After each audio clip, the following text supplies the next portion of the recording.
No, we're live now. Hello, internet fans, and welcome to another episode of the Buddies Forever live horror hangout live stream. That's what happens when I don't have that extra 7 seconds. With your hosts, Rotten Roger DeMarco, and This is evil. fuckers, and I'm Todd. what's happening? Oh my goodness. Lots of noises. But we are here another Friday night, and if you stuck around to the tail end of last week's live stream, I believe we let the cat out of the bag that we were covering Brutal Massacre. No, We didn't? I thought we did, but yeah. left no clue because somebody was asking in our Discord, "Hey, what are you guys doing next week?" And I'm like, "Well, it's slightly TCM. We're gonna have a TCM tie back, but it's gonna be something different. Something, as I said, that I believe is a more true to life story than the Texas Chainsaw Massacre." Absolutely. 100%. And I know that... This Dr. Rudeness. Look over here, Dr. Rudeness. Man, we are massive fans of this movie. We are champions of this movie, and Shell I'm Factory putting out a Blu-ray soon, I bet now. well. That some company just put out that Blu-ray special edition, but it's not Region A, which we were talking about. I do believe Mikey has the VHS of this. He was one of the lucky few to buy the VHS copy when it was limited release. Angry old man shakes hand at Mikey. Yeah, this movie is fucking near and dear to our hearts. A super slept on movie, so I would not be surprised if the handful of you that are here, other than Mikey and I know Snarls has seen it, but I wouldn't be surprised if a bunch of you hadn't seen it. So He just said we lived parts of this. Yes, we have. yes. Yeah. So, Evil, you want to let the good folks out there in internet land know a brief plot synopsis of Brutal Massacre, a comedy, and we'll get started. Tagline pretty much sums it up well. It's Spinal Tap for horror films. This is literally we lived this experience for a couple of days that ended up stretching for some into weeks and beyond. But this is what it is like to make a horror film With no money.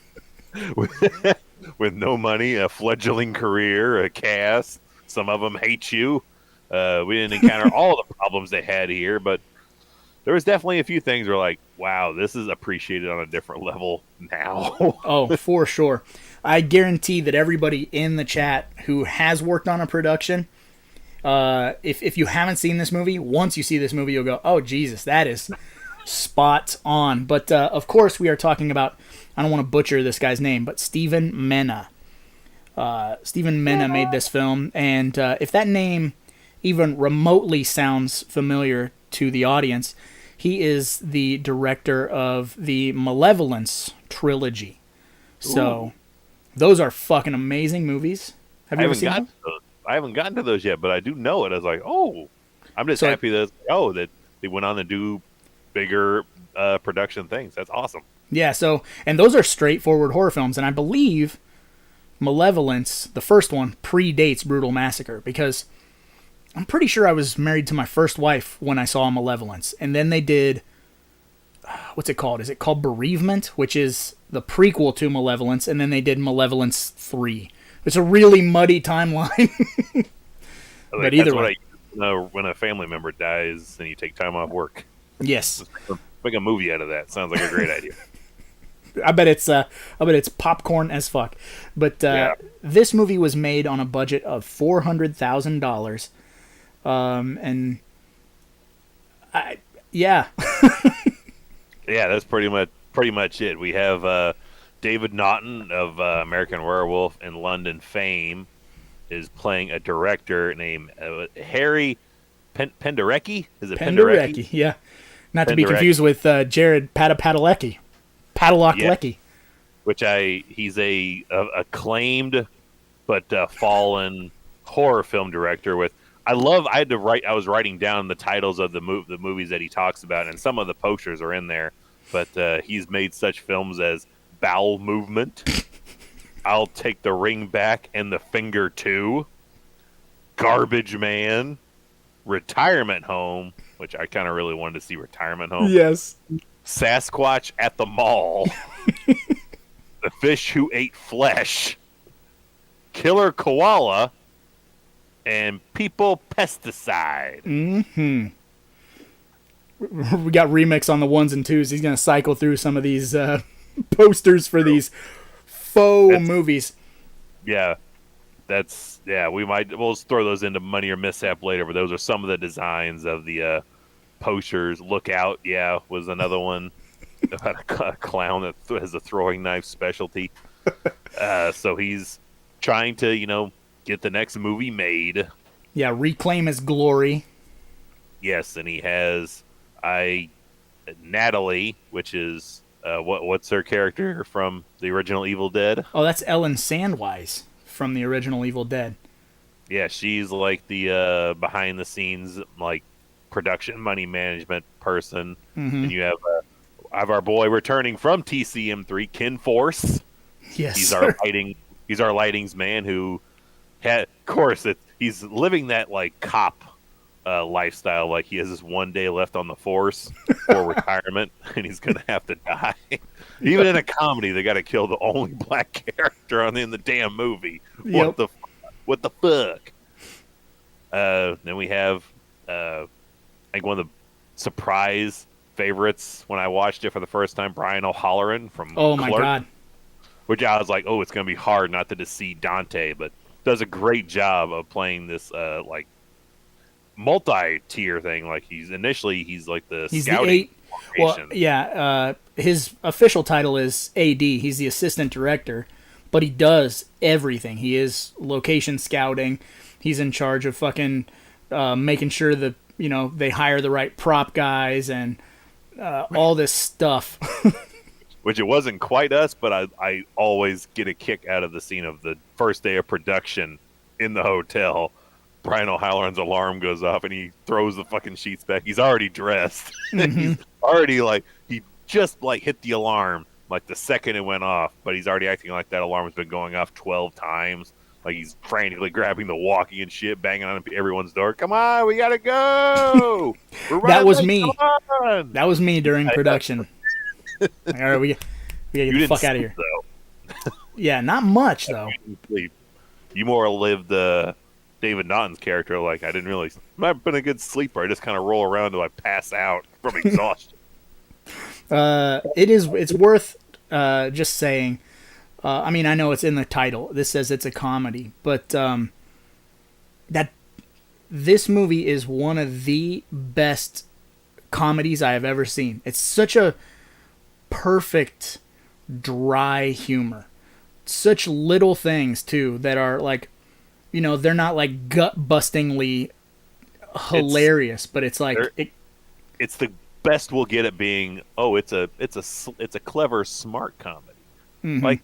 Little shit, when they're arguing about the audio sounding bad because they have a shit audio recorder guy, and he's just ADR it, and they totally. It's a super fun little clever bit is they ADR David Naughton's reaction. His mouth is not matching the words as he's responding to complaints about ADR. I don't like ADR. It never looks right.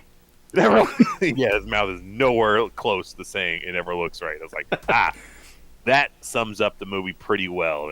If that makes you laugh, at least a chuckle, then you're on board for the rest of the movie. Mm-hmm. Workshed moments. Definitely the first thing watching it that's oh shit, it was identical to our experience filming Tapehead is the fucking Jeep going by. I even wrote that down, and it was a Jeep.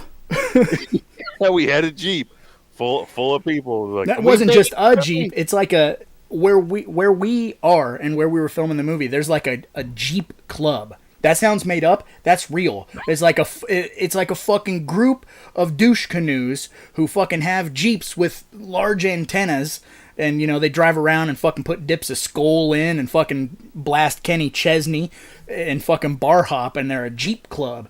And they fucking totally interrupted an hour of our shooting.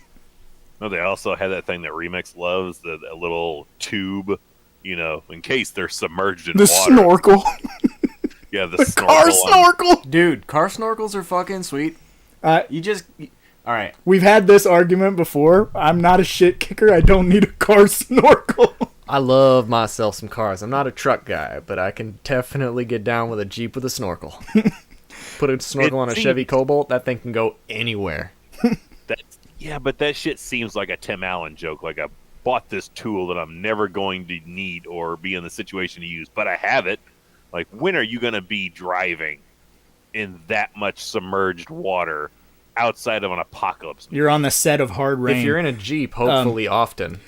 Pretty much everybody in the chat is saying like, oh, I haven't seen this, So Strange Monkey said, I'm just dropping by to say hello, because I've never seen this before. Maybe one day.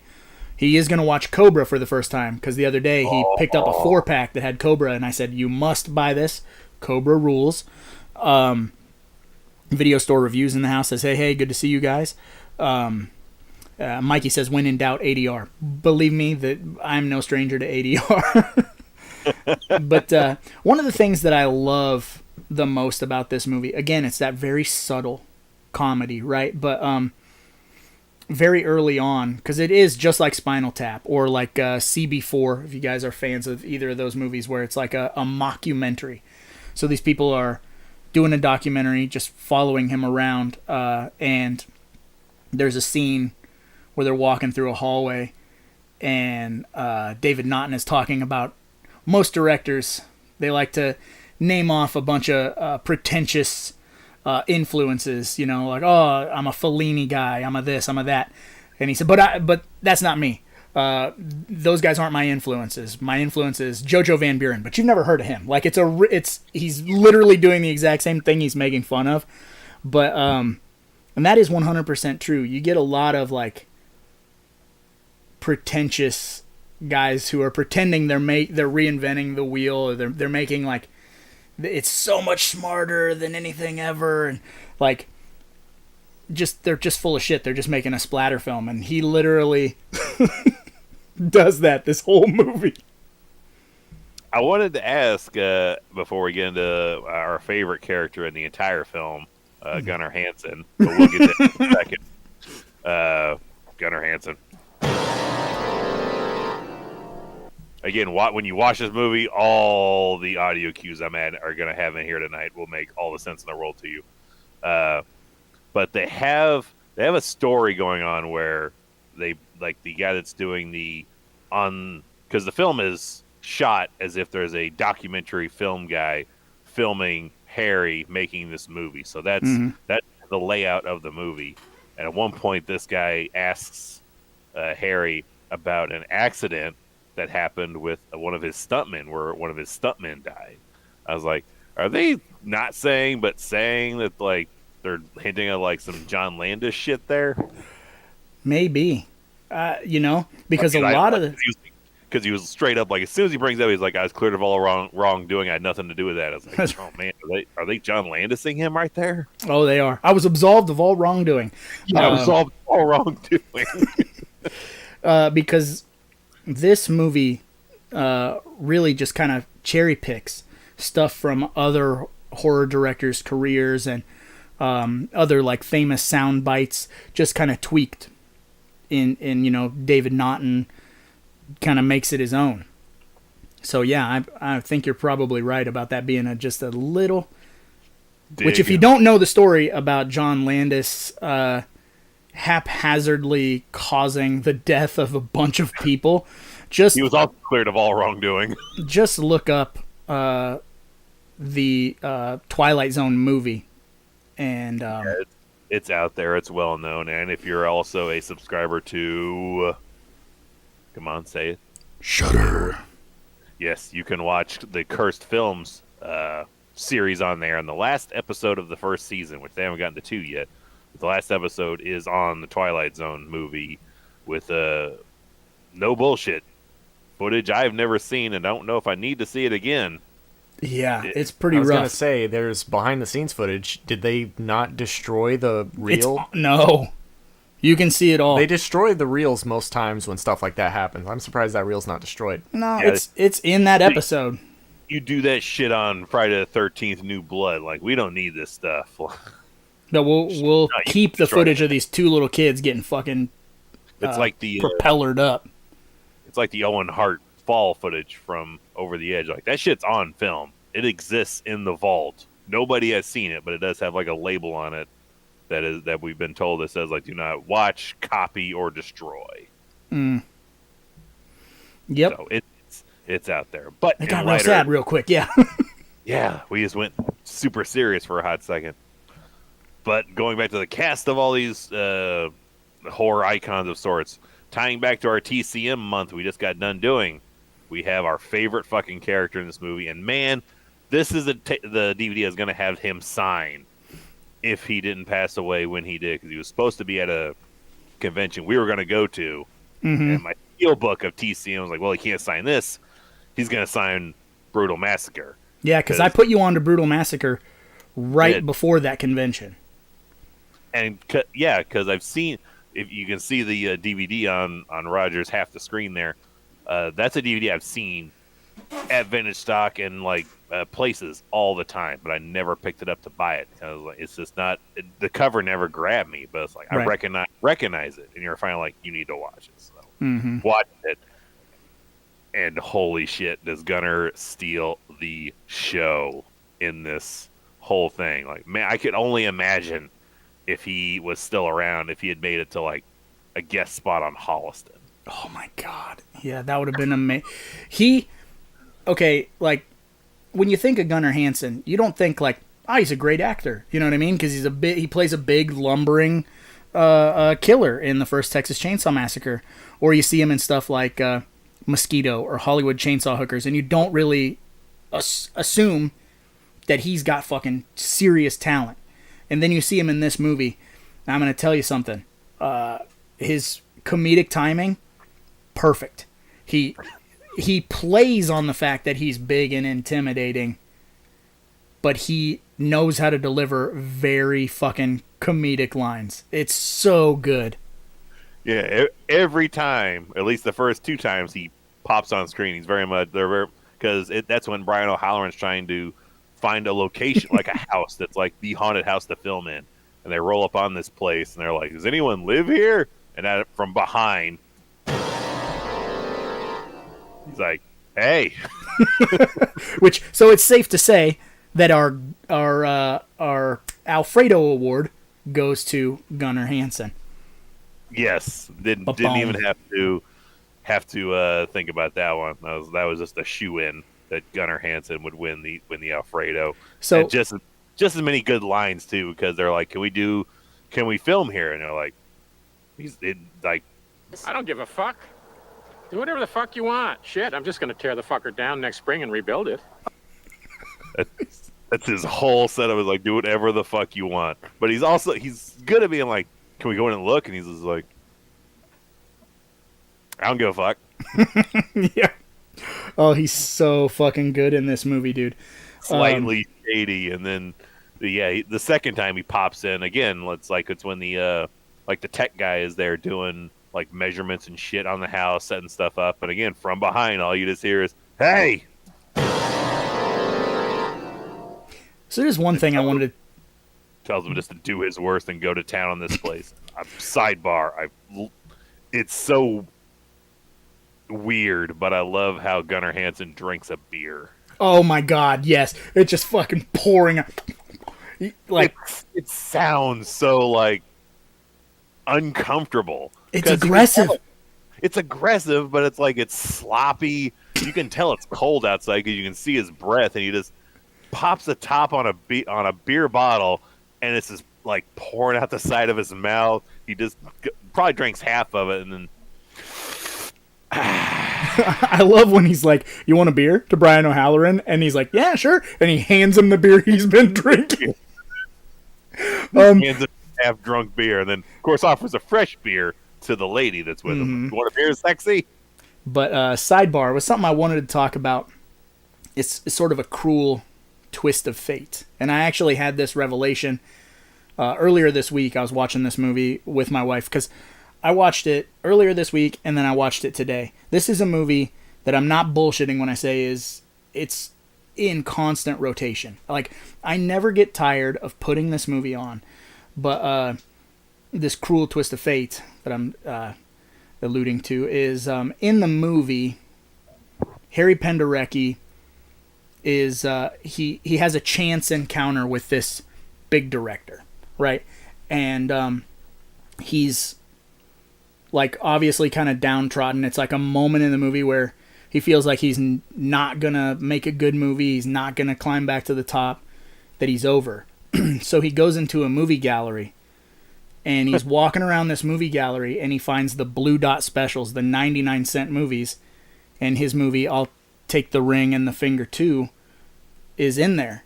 And that scene is really sad. It's always been sad to me, and then it clicked the other day when I was watching the movie that when movie galleries were going out of business all around me, that's where I bought Brutal Massacre for $1.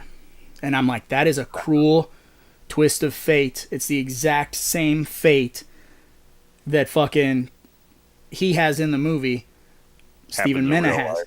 Yeah, life and art imitating life kind of set up there. It made me like watching it with me. She's like, so let's say way down the road, that's like if video stores were still a thing. Would you be sad if you saw Tapehead in the 99-cent bin? I'd be like, no, because that shit is all like rentals that are just worn the fuck out and they're trying to get rid of. That means someone's watched the shit out of that, and I'm being sold in a video store. I love it. Yeah, I mean, I would be flattered, but I do get sad when I watch that scene because it's like, man, like all that hard work, all that like love and passion you pour into something, and then it's just fucking thrown in a box for $1. It's like, woo, like that really stung a little bit, like this week when I watched it. But but you also can understand because he attempts suicide twice, multiple times in this. Yes. As soon as like something really bad goes wrong, like he's just like he's ready to go off the edge. Like he has one actor that of course he's in a B fucking movie and he's not great, but he thinks he's hot. Of course, comes across money and he's all of a sudden they're like got the last bit of the movie to shoot and he's like, yeah, I'm fucking leaving. I got a TV pilot. I'm gonna go shoot instead. So he just right, grabs one of the fucking guns and tries to shoot himself. Cause just like lost one of his main actors in the last bit, and then there's the last, like they've got the film done and everything, and then they like there was like a thing where they lost the film, a fire. There was a fire in the in the storage at the fucking like print place. Yeah, so he thought he lost all the film after they finish it. They don't have an ending. They tack on a not ending to the movie, which ends up being like, well, it's brilliant. It's maybe your masterful piece of work. So innovative, yeah. Yeah, so he thinks he's turned this around, and then he thinks he's lost it all, so he jumps out of a window, and they're like, don't worry, it's only 2 stories. He's only going to hurt himself.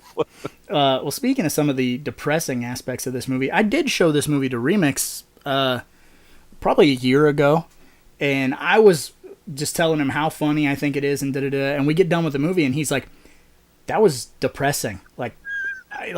I think it hit him a little different. Do you feel differently now that we've made our own movie? No, that movie's still depressing as fuck. It's like watching The Office and not finding it funny. Your life just sucks.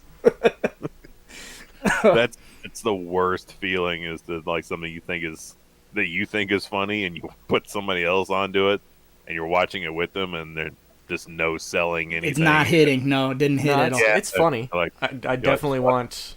I got another hour of this to sit through. I'll Take the Ring and the Finger Too. I want that poster so fucking bad. I definitely need that poster hanging in the video store. The movie's funny. It's just also quite depressing. Yeah, well, it's too real. Making movies is depressing. Every single thing that can go wrong does go wrong, and I got a list of the problems that happen in this movie. So and here's the order of my list and the list that it's in. It goes Reggie, Jay-Z, Tupac, and Biggie, Andre from Outkast, Nas, and then me. Sorry. You just set me. Yeah, what happened? He just set me up with some Eminem lines. But so a lot of the problems, and we're gonna elaborate on these. So I wrote down effects guy, which is this fella who is the effects guy. I have his name somewhere, but I can't find it. I was an effects guy. I know they hire the special effects man. They meet up Felipe with Vargas is his name. Felipe. Which Yeah, let's go ahead and get it out of the way. Felipe Vargas is the winner of my Gwildor Award. Put that motherfucker up. Push that button. He gonna push it. Gwildor. Hey, push that button. Gwildor. In the nom, pussy fart. I'll push your head off and go bowling. It's not showing up. Oh, Gwildor is broken. Up on my screen. That's okay. Down here. Just like the character's prop.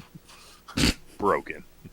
But yeah, he wins my Gwildor Award, okay, because this dude promises them something so groundbreaking. He's like, oh yeah, if the cops pulled you over, you'd get arrested for murder. Like, it's going to look great. It's going to look great. And he's the type of dude who he's got his own little barn so he can work on effects while they're filming. So they're filming the movie, and this guy's supposed to be making this dead body prop all through filming, which is like 38 days or something. They get to the day where they need the prop, and finally he'll let them see it. And it's a fucking styrofoam head painted, and it's got a wig with a, push pin in it. Like, it is the biggest piece of shit ever. And he charges them $1,000 for it. You could take $40 and get something from Spirit Halloween that looks a million times better today. Trust me, I've been there. Yeah, so that dude straight up wins my Gwildor Award because we had a situation rather similar, which we'll get into further down the road with you guys, but we had to hear all that. we had a situation. I only just realized what you're talking about. That's some bullshit. Do what? I just realized what you were talking about. That's some bullshit. Yeah, we had a situation quite similar. Just think of the parallels of what was pretty similar that kind of happened, and yeah.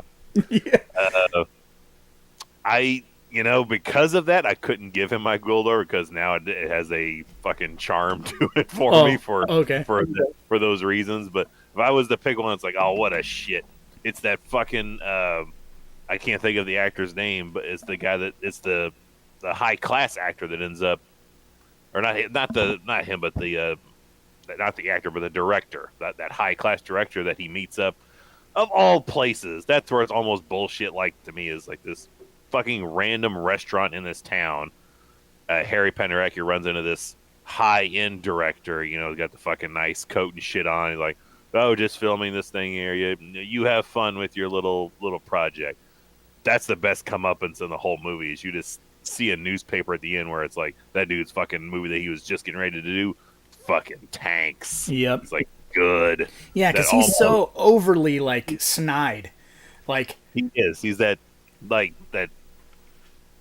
compliments you, but that like that backhanded way of complimenting. Like, you were like, normally greasy hair looks like shit, but you pull it off well. Yeah. Compliment that. Yeah, the old roundabout. The like, oh, you took it wrong. I didn't mean it that way, but you clearly meant it that way because you're a fuck.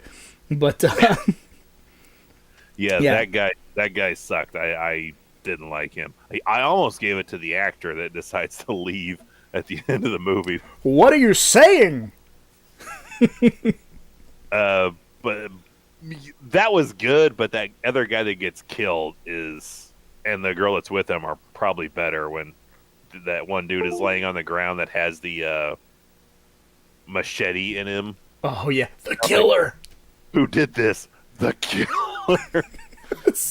Perfect dialogue. Hector Lopez asked what tonight's movie is about. If you missed the very beginning of the stream, it's kind of a mockumentary about a movie that doesn't exist.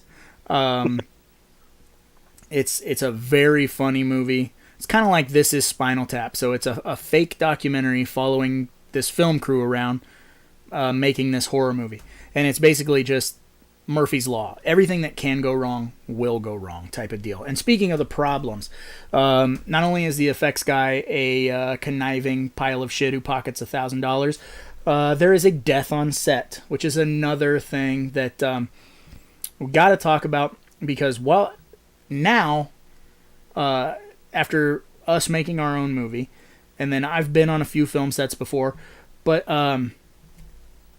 everyone, you can vouch for this, Evil, you can vouch for this, there is absolutely no reason whatsoever to throw a real knife.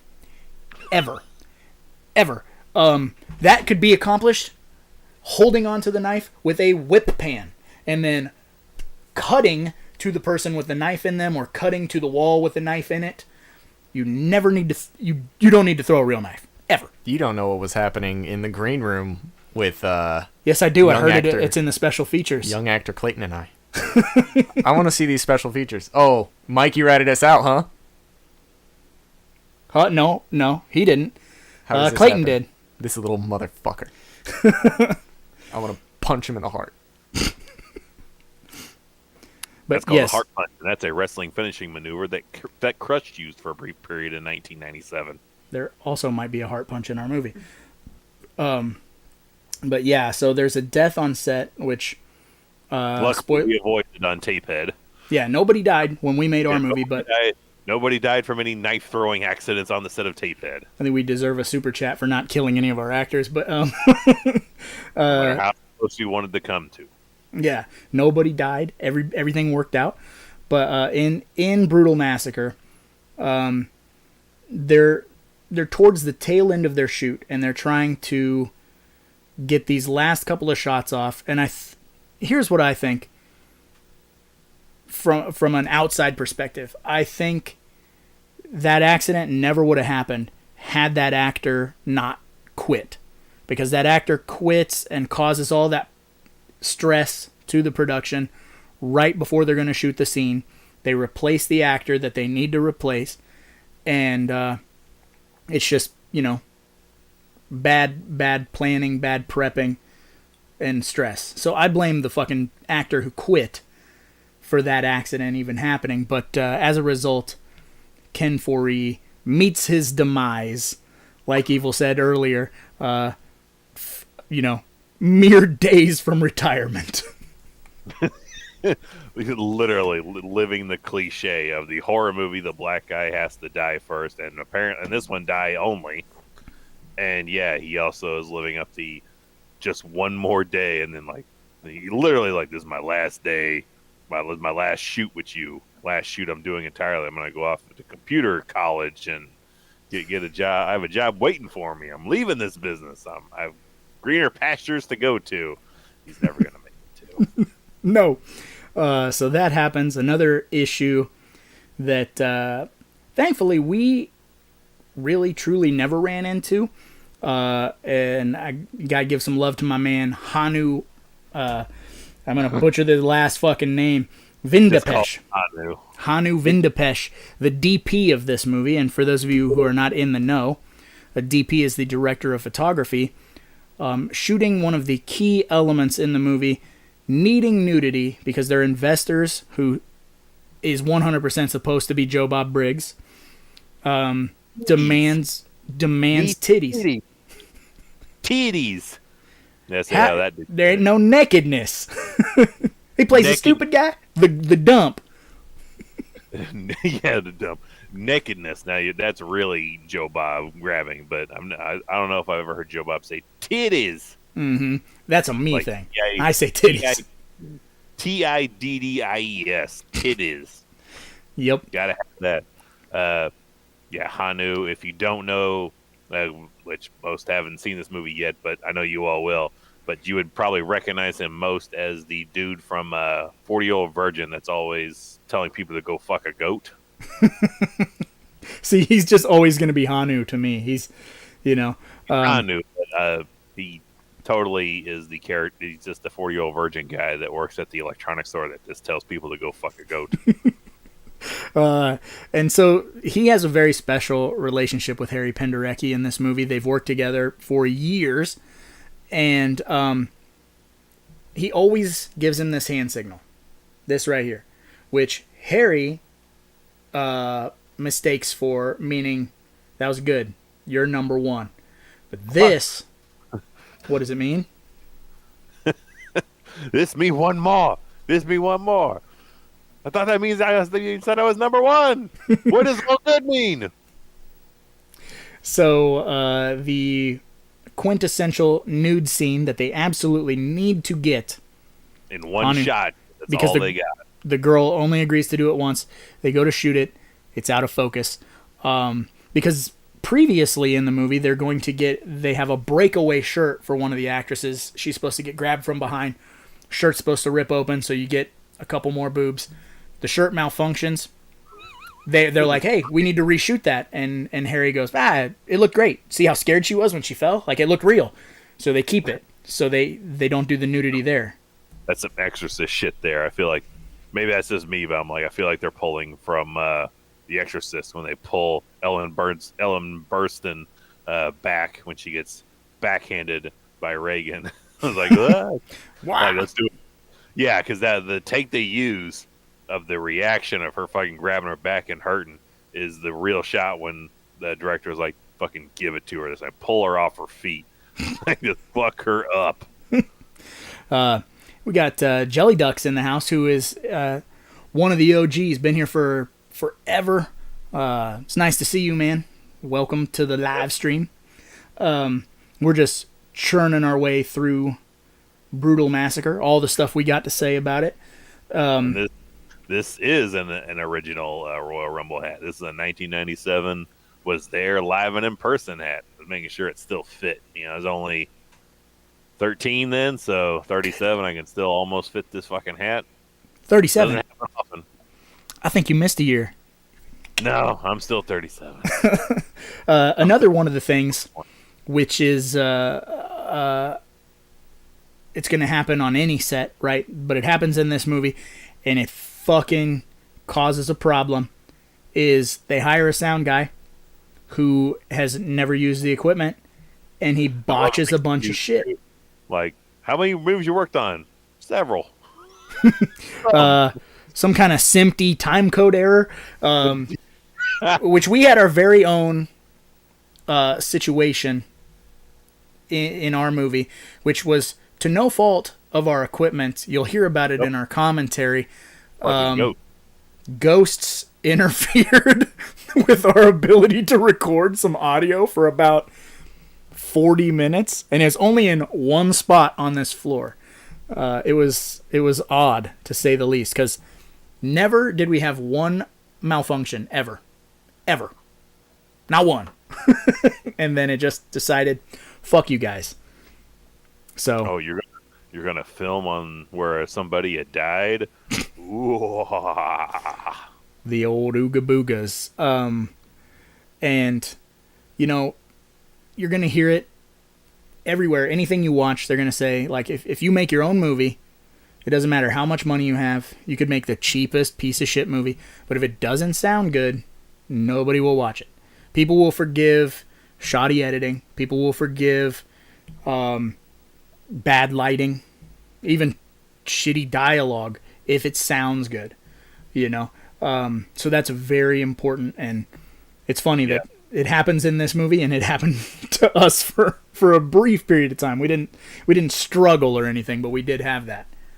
No, nor did we have what they encounter in this movie where they need to do a scene with several like dollar bills. So they need to exchange big bills for smaller ones. So they give a local keys to their production van because he doesn't have a car, and they give him $200. Like, can you go to the nearest bank and break this? Sweet. Like, you just gave a random dude $200 and he stole our van. Yeah, we never had anything like that happen. Thank God we didn't have any scenes where we needed money in the movie. But if we had, I would have bought prop money with my real money. Yeah, buy it with your money. Mr. Money? Is that a thing? Oh, no, I said buy it with your money, which is a NOS Power Active energy drink reference with a George St. Pierre doing the commercial. Only from like 2009. Nobody. It's an old commercial. Oh well, and I like the YJ Stinger commercials. If we're gonna go back that far, maybe to 2007 with John Cena. I don't know those, but Pound and Punch. Look those up, remakes. Look up John Cena rapping for YJ Stinger energy drinks. one of the other there's so many like bad things that happen to the production in this movie, which Evil already talked about. One was one of the actors quitting. So on the fly, they literally had to they have a cop on set who is there to keep the locals away. So they cast him to play the cop that quit, and they have to shoot him from the back, which is known as shemping. So, or at least to us, we call it shemping. It's a body double. That's Evil Dead 2 terminology. Mm-hmm. Just so, shemp it. Yep, shemp it, and it works totally fine. But like for a minute they're fucked, and then they just figure it out. You troubleshoot on the day and make it happen. Yeah, they also they have to go through spots where they got to fire some people, which I love. They fire that one dude. He's like, this happens on every production I'm in. That guy's like, useless. You know what? Fuck it. I'm going to switch it. That guy gets the Gold Door Award for me because that guy does fucking suck. He does nothing but smoke on break all day long. Like, we're not paying you to smoke. And then when they're fucking shooting inside the barn in the winter, fall season, Brian O'Hanlon's like, what the fuck are you doing? We're in a fucking barn full of dry hay. Put that fucking cigarette out, you dipshit. Well, they got all this hay and no horses. But I'm like, Jesus Christ, like, he is trying to kill everybody. What did it? Fire him immediately. Yes, fire him now. Get rid of that guy. Well, we've done all of our other awards, so I might as well do My Kind of Death. There's not many deaths in this movie. In fact, I believe there's really only one. So one and off screen. Yep, and it's Ken Foree. So he wins my Kind of Death. Because, again, this is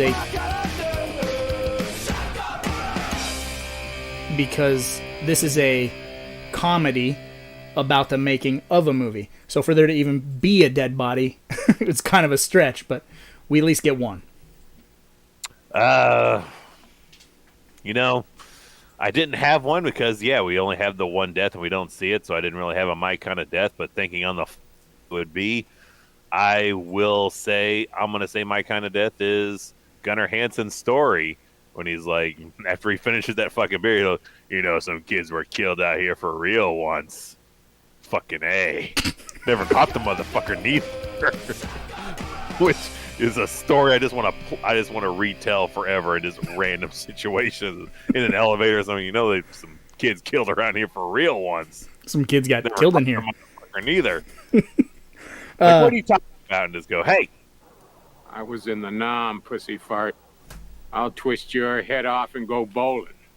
Which is one of my all-time favorite lines from this movie. What do you think it is? Do you think he's twisting a head off and then just going bowling? Or is he twisting this head off and then bowling with severed head? He's bowling with his severed head. For sure. But one of the things we forgot when we were talking about the cast, there's a couple Evil Dead ties to this movie. And the other Evil Dead tie is the casting director. Her name in the movie is Gladys Oppenheimer, but that actress is Betsy Baker from the original Evil Dead. And she, like you said, she's great. She's so fucking funny in this movie. Again, it's all about that deadpan delivery. And like Betsy Baker and Ellen Sandwise obviously used to work with Sam Raimi. And Ellen Sandwise actually went to school with Sam Raimi and did a bunch of shorts for Sam Raimi. So they were in plays and made all these little short films and stuff. They have a comedic timing that is fucking second to none. They don't break. It feels so real, but it's so fucking like silly. I can't even explain it, dude. She's great. The best example of that is she's going through casting women for the movie, and they bring in, of course, a bimbo, essentially. That young nubile. Like, who are you and how much work have you done? And like, I'm so-and-so, and this would be my first feature, which course, she just gets a chuckle out of like, okay, this movie involves nudity, and immediately the girl just takes her shirt off. Her like, not here and now. Put your shirt back. I love that the guy who's taking notes goes, "Oh yeah, oh yeah." That exact. The best response is that dude like, keep it in your pants. Yeah. Yep. You just get shots of her just like rubbing her temples, just like, oh my gosh. Where's my coffee? Yeah, that's also the woman that's with Brian O'Halloran when they meet Gunnar Hansen. No, that's not. The woman who's with Brian O'Halloran when they meet Gunnar Hansen is a different lady. Yeah. But yeah. Who is she then? Does she I don't know her. She doesn't have. They never do a name card for her. They never do a title card for her. Yeah, because she's just the one just doing that scouting location like montage. You don't like it, do you? It's a gas station. I love some of the weird ass places. Like, why are these even on the map? Like they do a montage of different places to look at. And of course, one's a fucking mansion that has velvet rope and shit in front of it. It's like a museum. Yeah, a house that's probably the same width as the TV you're watching this live stream on. One is a house that's like a third of the way through construction phase. Like, why would these places be on the map to look at all? Can I also say that the musical choice that accompanies that montage is like my shit. It's so fucking like, hey, I'm having a good time. Like, every location just sucks ass. It is. But speaking of music cues, the one I wish I could find, I wish I had a music cue of, is early on, Harry is talking with the documentarian about his movies. He talks about Garbage Man. He's like, it was big over in Europe where one of the bands made a punk song for it. And he's like, you want to play it? Because, of course, top the charts. Yeah, top the charts. He has this shit on standby in the car so he can immediately play this song called Garbage Man, which you hear like it sounds horrible, but literally right before like the scene cuts, you're like, all right, I gotta probably listen to the rest of that. Yeah, it's like Austrian Death Machine or some shit. Yeah, kind of like it sounds like some shit that the Berserker would do from Clerks. Oh yeah, see, yeah, and if you guys are if you're fans of comedy like Clerks, if Kevin Smith style writing and comedy gets you, I think this is right up your alley. This is a little smarter, I think, than Kevin Smith writing.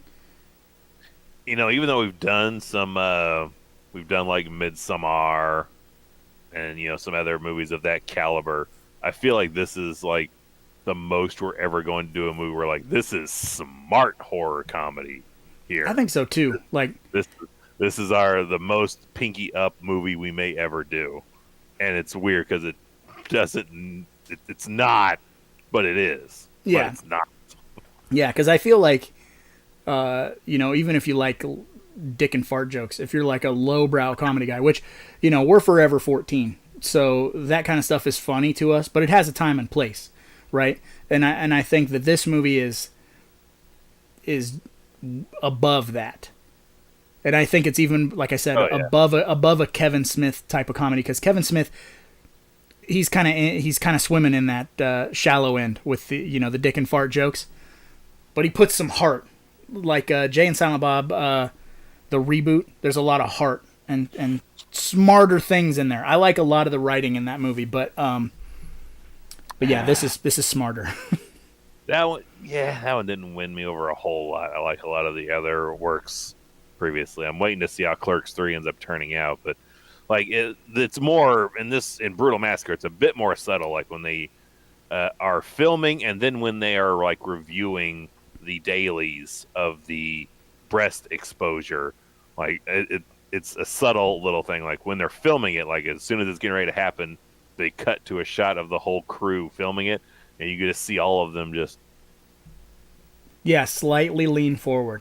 Yeah, all of them just start like, all right, get ready to take it all in. What happened to the titties, man? I love that dude too. I don't think does he ever get a credit to name the guy that's like doing the editing on the dailies? It looks like he's just woke up in every shot. No, I don't think they ever say his name officially. I love that there's two different scenes where they go back to this dude that's at a computer and he looks like he's fucking half asleep. Hates life, yeah. Yeah. Which anybody who's an editor hates fucking life. Let me just... I imagine that's exactly how when you watch this, that's exactly probably how Roger looked for a good couple of months, just like at this computer, like tell me that's in focus. That's out of slamming focus. these fucking things till my blood could run away like the blood in the Thing on the fucking Petri dishes. Just neckbeard nesting while this month-long editing session's going on. Just cans, fucking napkins. Yeah, I look like the fat dude on fucking South Park that's fucking playing World of Warcraft or what the fuck ever. Look like Pearl from Blade. It's gonna kill me. I'm telling you, seriously, anybody who edits a feature, they might like life other times, but Eventually. yeah, for fucking 16 hours a day, hearing the same line of dialogue over and over again, cutting from fucking camera angles, you start to twitch. Like Yep. I love all of my friends, but there were times when I'm like, say the fucking line. You know what I mean? Like trying to make it work. Oh, yeah. I am sure during that process I was living up to that Jack Burton mentality of sooner or later I rub everybody the wrong way. But I'm just picturing like you're just working on this shit for days, and then like the wife comes in like, Raj, how you doing? I'm fine. Yeah, like show enough. Fucking no. But yeah, that's the I also love you're talking about the editor guy. When they come back, when they realize they don't really have an ending. And it's actually Brian O'Halloran who suggests, well, let's end it this way. You know, it's never been done before. And of course, Harry Penderecki is like, it hasn't been done because it's fucking stupid. It's stupid as. And then Ellen Sandwise is like, well, it might work. You know, so they kind of. She says it. Mm-hmm. It's got to be a good idea, right? So, so they decide they're going to do it, and they're like, "We'll leave the audience on the edge of their seat," which is hilarious. The editor goes, "That's optimistic." Oh, I love such like. Again, it's a lot of stuff like that where it's like it might not gut bust everybody, but we're gut busting for sure. Yeah, like, it's hoping for a lot. And I think also this movie is a cautionary tale for anybody in the audience who is like, you know what, I think I would love to make a movie. And you start to kind of get those creative juices flowing, and you're writing a script or whatever you're doing. If you've never done anything like this before, watch this movie. It's gonna seem over the top. It's gonna seem silly, but we're literally like Evil and I were talking earlier. You know, and it's like you can almost check it off. It's almost fucking verbatim every problem that we had, and it's. Just because that's the nature of the beast. When that's the machine, when that's what you're doing, you have a bunch of people and you're trying to create something, almost every one of those problems arises in some form or the other. So it's super relatable. It is. And I'm really hoping this, not that we're changing the world in movie making or YouTube live streaming, but I'm hoping this gets a bit more eyes on this movie because it's definitely... Outside of you telling me to watch it, I don't see anything about this. And that's what blew my mind when it got this Blu-ray release. I was like, somebody else, you know? It's so out of the fucking, like, what? Oh, where? Shit. Snarls with a $9.99 super chat says, boom. Boom. Well, thank you for the first super chat of the evening. I will not squander it. I will use that. And put us in more festivals because that's what we're doing. So, yes. Sidebar to all this, we decided let's do Brutal Massacre as also a slick way of also saying that we told you before we were earning the most money we could to produce the movie.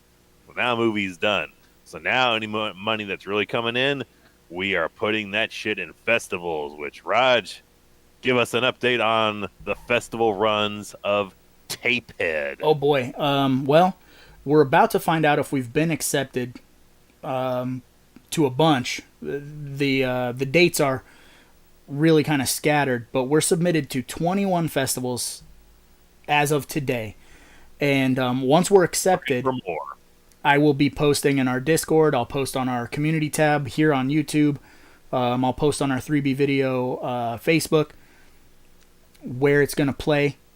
So you guys, if you're in those areas, you can go see it at these festivals, which would it just blows my mind. Like, we're conquering North America. If we get accepted, at least where we've been posting, like we've got places in Chicago, several places in Canada. We know we got a lot of up north listeners and watchers, so look out for some of the festivals up in Canada, because we are apparently invading it.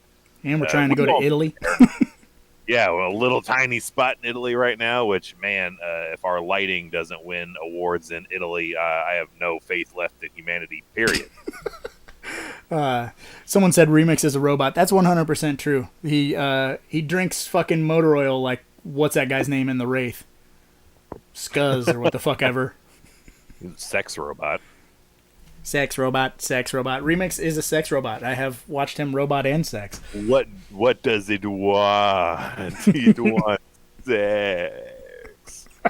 I'm definitely adding that as a soundboard item immediately for next week. Every time we reference Remix, he's the sex robot. There's so much to talk about with this movie. I'm trying to stay on task with the where we are in the story, but I kind of lost place.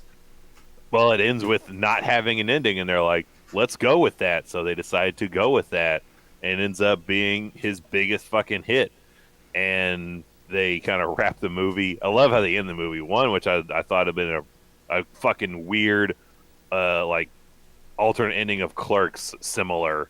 If they just went with this crazed fan that shoots Harry Penderecki at a festival or a convention, one of the two, and like, oh, it's a fake gun, trying to prove that horror movies are bad for people, and of course Harry's on the other side going, no, it's a good way to get this shit out of your system in a safe, positive way. But outside of that, they do a super fun thing is they have those still shots. Oh yes, but movie. Before you get to that, let me say that before it does those still shots, right, it literally ends without an ending. You know what the last shot in this movie is of the investor, the Joe Bob Not Briggs, going, he sees the shooting, and it's a reaction shot of him go, that's not an ending. So it literally ends without an ending, and then it does those freeze frames. Yeah, the documentary movie ends like the movie in the movie ends without an ending. But yes, then it ends with, I love how when movies do this, a freeze frame of all the actors in the movie telling you what happened to them in the story. Yes. Outside of what happens, which I guess that might be the second potential death of the movie, as we see Brian O'Halloran get a shot. I forgot about it! Where he goes to film his movie in the Amazon and he's never seen again, so we have to assume he lived the cannibal Holocaust life and is just eaten alive over in the Amazon. Which, okay, before we get to the rest of those, I do want to say, we brought up the posters earlier, but every single one of those movies that Harry Penderecki made seems like the shit that you and me and Remix and Mikey just fucking spitball, and we're like, those are great ideas, and they're fucking terrible. They just seem like the best things ever.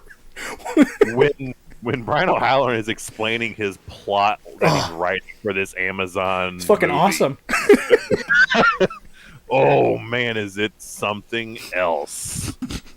But then, of course, we got to get to Gunners. What did Crenshaw do with his time and money outside of this movie? Well, he ended up winning $2 million. Was it a $2 million? $2 million. And then lived up to what he said he was going to do. I don't give a fuck. Do whatever the fuck you want. Shit, I'm just going to tear the fucker down next spring and rebuild it.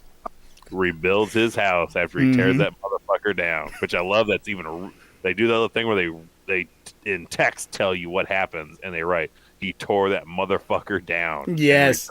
House. Like Yeah.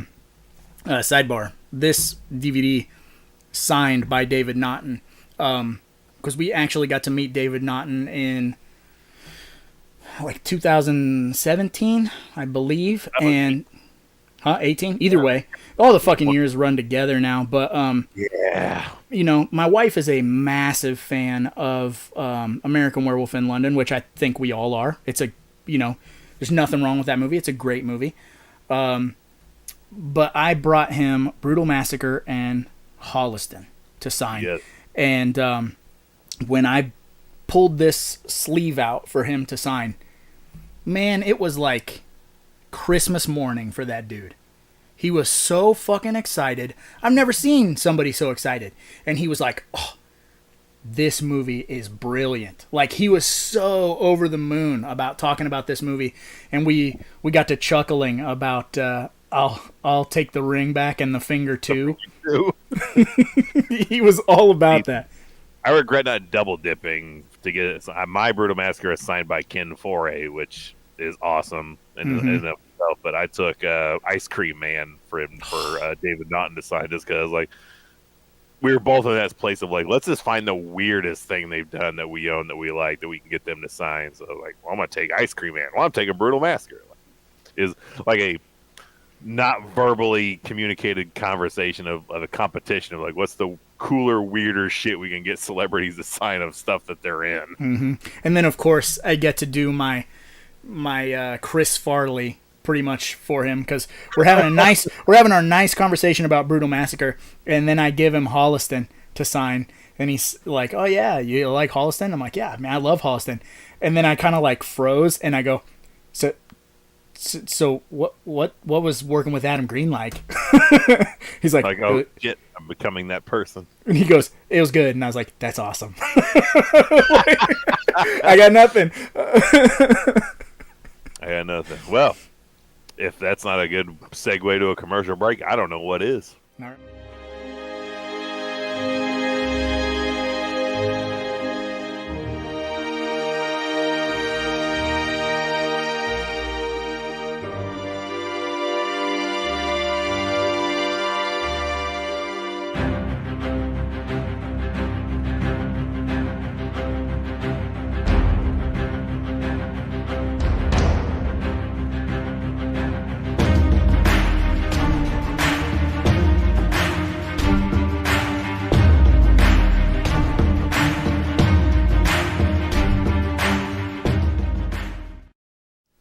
What are we knocking out? And we're back. Knocking out this. Knocking me out. Followed by Up. Mama said knock you out. I just got knocked up. All right, we are. I love how shitty that sounds. Let me get a blah.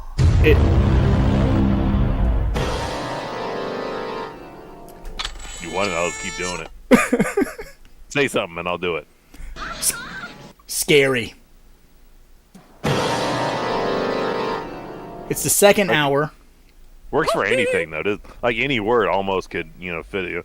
Topography. I'll be right back. You look like an avocado fucked an older avocado. Excuse me, the drop. Jesus Christ! I feel like I'm being attacked by J.J. Abrams. Every button at once. Oh my God! It's not time to kick ass. It will be time to kick ass later. But right now, I'm gonna go to bed. There's so much happening. Evil, you want to let the good folks out there in internet land know what's about to go down for our second hour? Well, we love Brutal Massacre, and we know when you watch it, you're gonna love Brutal Massacre too.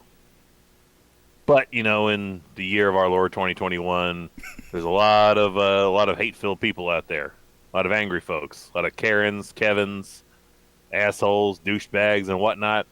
And if there's any one place those folks all like to gather and bitch about things, it's on the internet. And what better place on the internet to bitch about things than Amazon? So it's time for the Amazon 1-star reviews. Cue the Metallica. Hit the Noise in the Cherries remix. Hated it. Boom. All right, let's take a look at some of these Amazon 1-star reviews. I know earlier this week. Time for the Amazon 1-star reviews. Oh, it was quiet. Oh Amazon my God. 1-star reviews from Amazon. 1 stars. I was going to do that after I title all of them. Please, no. You were saying? I was saying, I have no idea what the fuck I was saying. I really don't know. I got completely sidetracked by all. I don't give a fuck. Whatever the fuck you want. Shit, I'm just gonna tear the fucker down next spring and Jesus Christ! But you were telling me earlier this week. You said, this is a lesser known film, so the pickings were slim. I'm just gonna take that as everybody who saw this movie thought it was the greatest fucking thing in the world, like you and I, and no one decided to go bitch about it. But you got a handful at least, right? I got a few, yeah. There were not many because, it's not a well-known movie that people decided they hated so much they had to get on the internet to tell us about it. But thankfully, a few people did. Dude, before you start, 1 second. Yes, High Ground Cantina, who is one of our members, said this is the best segment on YouTube. So I want to say thank you for that, because we did just post in our Discord, or Evil discovered that Metallica is now doing Amazon 1-star reviews. Hit the fucking... You gonna hit some guitar? This one? It almost played it. Fuck you, Metallica. Did anybody watch that? Does anyone know what that was? Was that like I did.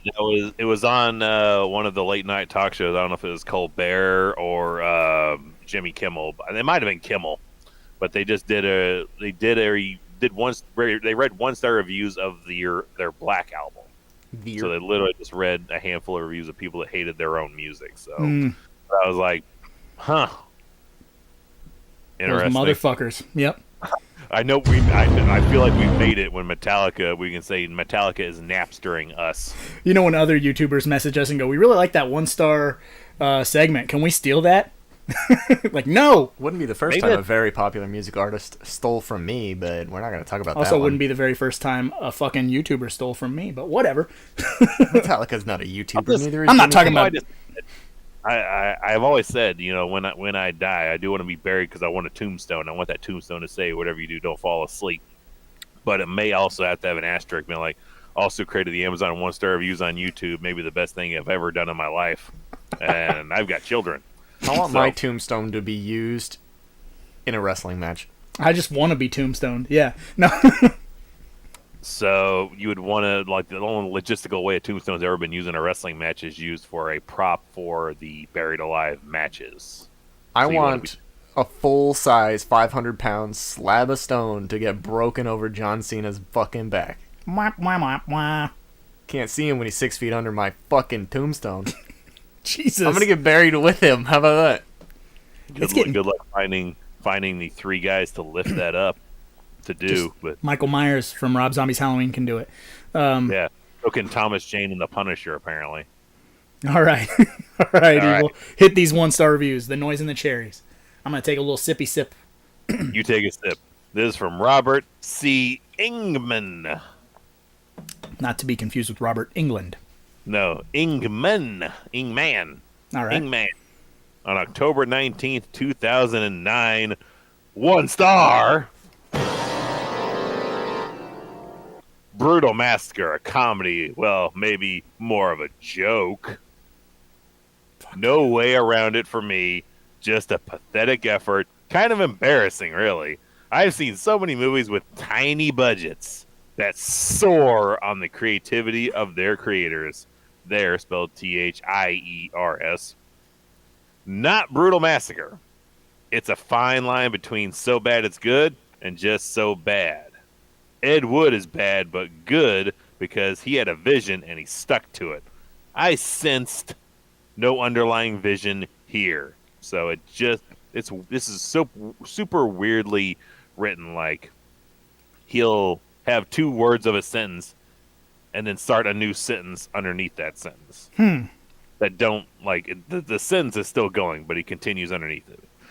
It just looks bad, sounds bad, and there's nothing going on behind the scenes that made me believe that the people who produced this were anything more than a group of people who had an idea, raised a little money, and made a cheap, boring little movie. Sorry, guys, do yourselves a favor and keep your day job. Yeah, fuck you with all due respect. Okay. So first of all, Stephen Mena again went on to direct a very successful horror trilogy. So LMB, Lick My Balls Productions, you know, and also David Naughton. I mean, the cast is fucking phenomenal. So for a $400,000 movie to have this cast, I don't know, get fucked, Four Eyes. That's Or I was in the Nam, pussy fart. I'll twist your head off and go bowling. next Shit, up fuck. is Joe Ham. all right. Joe Ham on November 2nd, 2008. 1 star. Better luck next time. I really wanted to like this movie as I was a big fan of Stephen Mena's previous film Malevolence. Unfortunately, I found this recent effort lame. Not funny at all and fairly boring. There are 1 or 2 mildly amusing scenes, but no real laughs. I think Stephen should stick to horror. Wow. Okay. But again, this movie to me, I feel like, is made for kind of a niche crowd. It's made for people who have, Super niche crowd. worked in production. But that being said, you don't need to have worked in production for these jokes to land. They just, as the kids say, they just hit differently.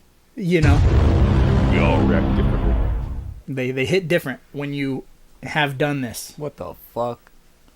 Yeah, right? Look at me, I'm trying to be young and trendy. Don't do that. I'm gonna pluck out all the gray hairs out of my beard. Good soup. Was that's a thing, right? I don't. Sidebar before I continue the 1 stars, we do have, I was going to show it briefly, we do have some fan art received from one of these young children. This is from Lucas. I got this past week. Did some hard to see. You might tilt it down.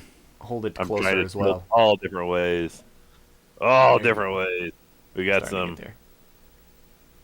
get there. Yep, we got some fan art sent to us, which is fucking super cool. So, if you guys want to send us any weird fan art or whatever to our We have a P.O. P.O. Box, box. 3B Video, P.O. Box 514, Shenandoah, Iowa 51601. That way we can all get it. And then And, we'll do videos of us opening it, which, man, I want to get on that train. So, next up, we have, I love this, Amazon customer 33. 31. Take a 32. number, motherfucker. That's a number you can be impressed by. I can, like that. I was like, ooh, 33. I'm going to change that to my name as well, so it's less impressive. You should just be Amazon customer 17. Why 17? I don't know. Because it's earlier on. I'm like, oh, maybe he got on the trend super early. Or maybe is that his age? I don't know. But Okay. Amazon customer 33 says on May 27th, 2013, 1 star. Oh, it was all quiet. Better hit it again.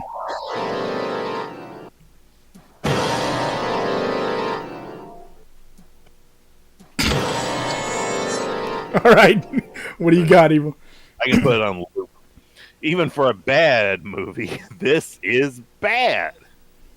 I was really willing to cut this movie some slack. All these people are so like, I was being generous. It was clear it was a low budget and a comedy, but it pushes you too far. There is a lot of dead air in the film, which makes its length seem undeserved. It's kind of shot similar to The Office, but not nearly as well. The mockumentary style is played out. Most of the acting is just screaming. The rest is just cheesy. I felt so bad for Brian O'Halloran.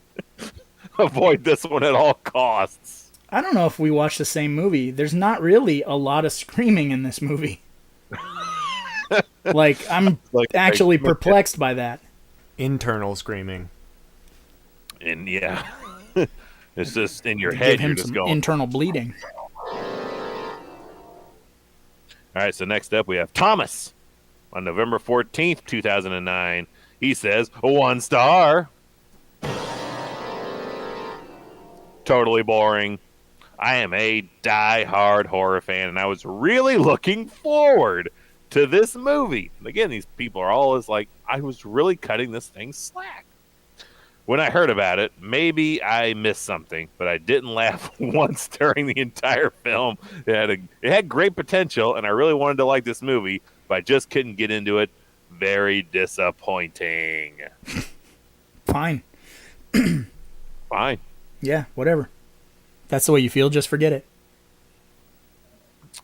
And to wrap up the Uno Star reviews, this is from Bea Bess, which instinctively in my head I didn't read it that way. I read it as Bea Bess. But it's Bea Bess. On August 26th, 2008, 1 star. Bombs away! I have to admit that I really thought this was just plain boring, and for Fangoria, quote on the cover to be claiming, this is Spinal Tap for horror, they need to wake up and smell the roses. I'm really surprised Anchor Bay released something like this. Save your money and get Anchor Bay Classics, which, yes, they do. Tim Tapone of Fangoria is in this movie. Mm-hmm.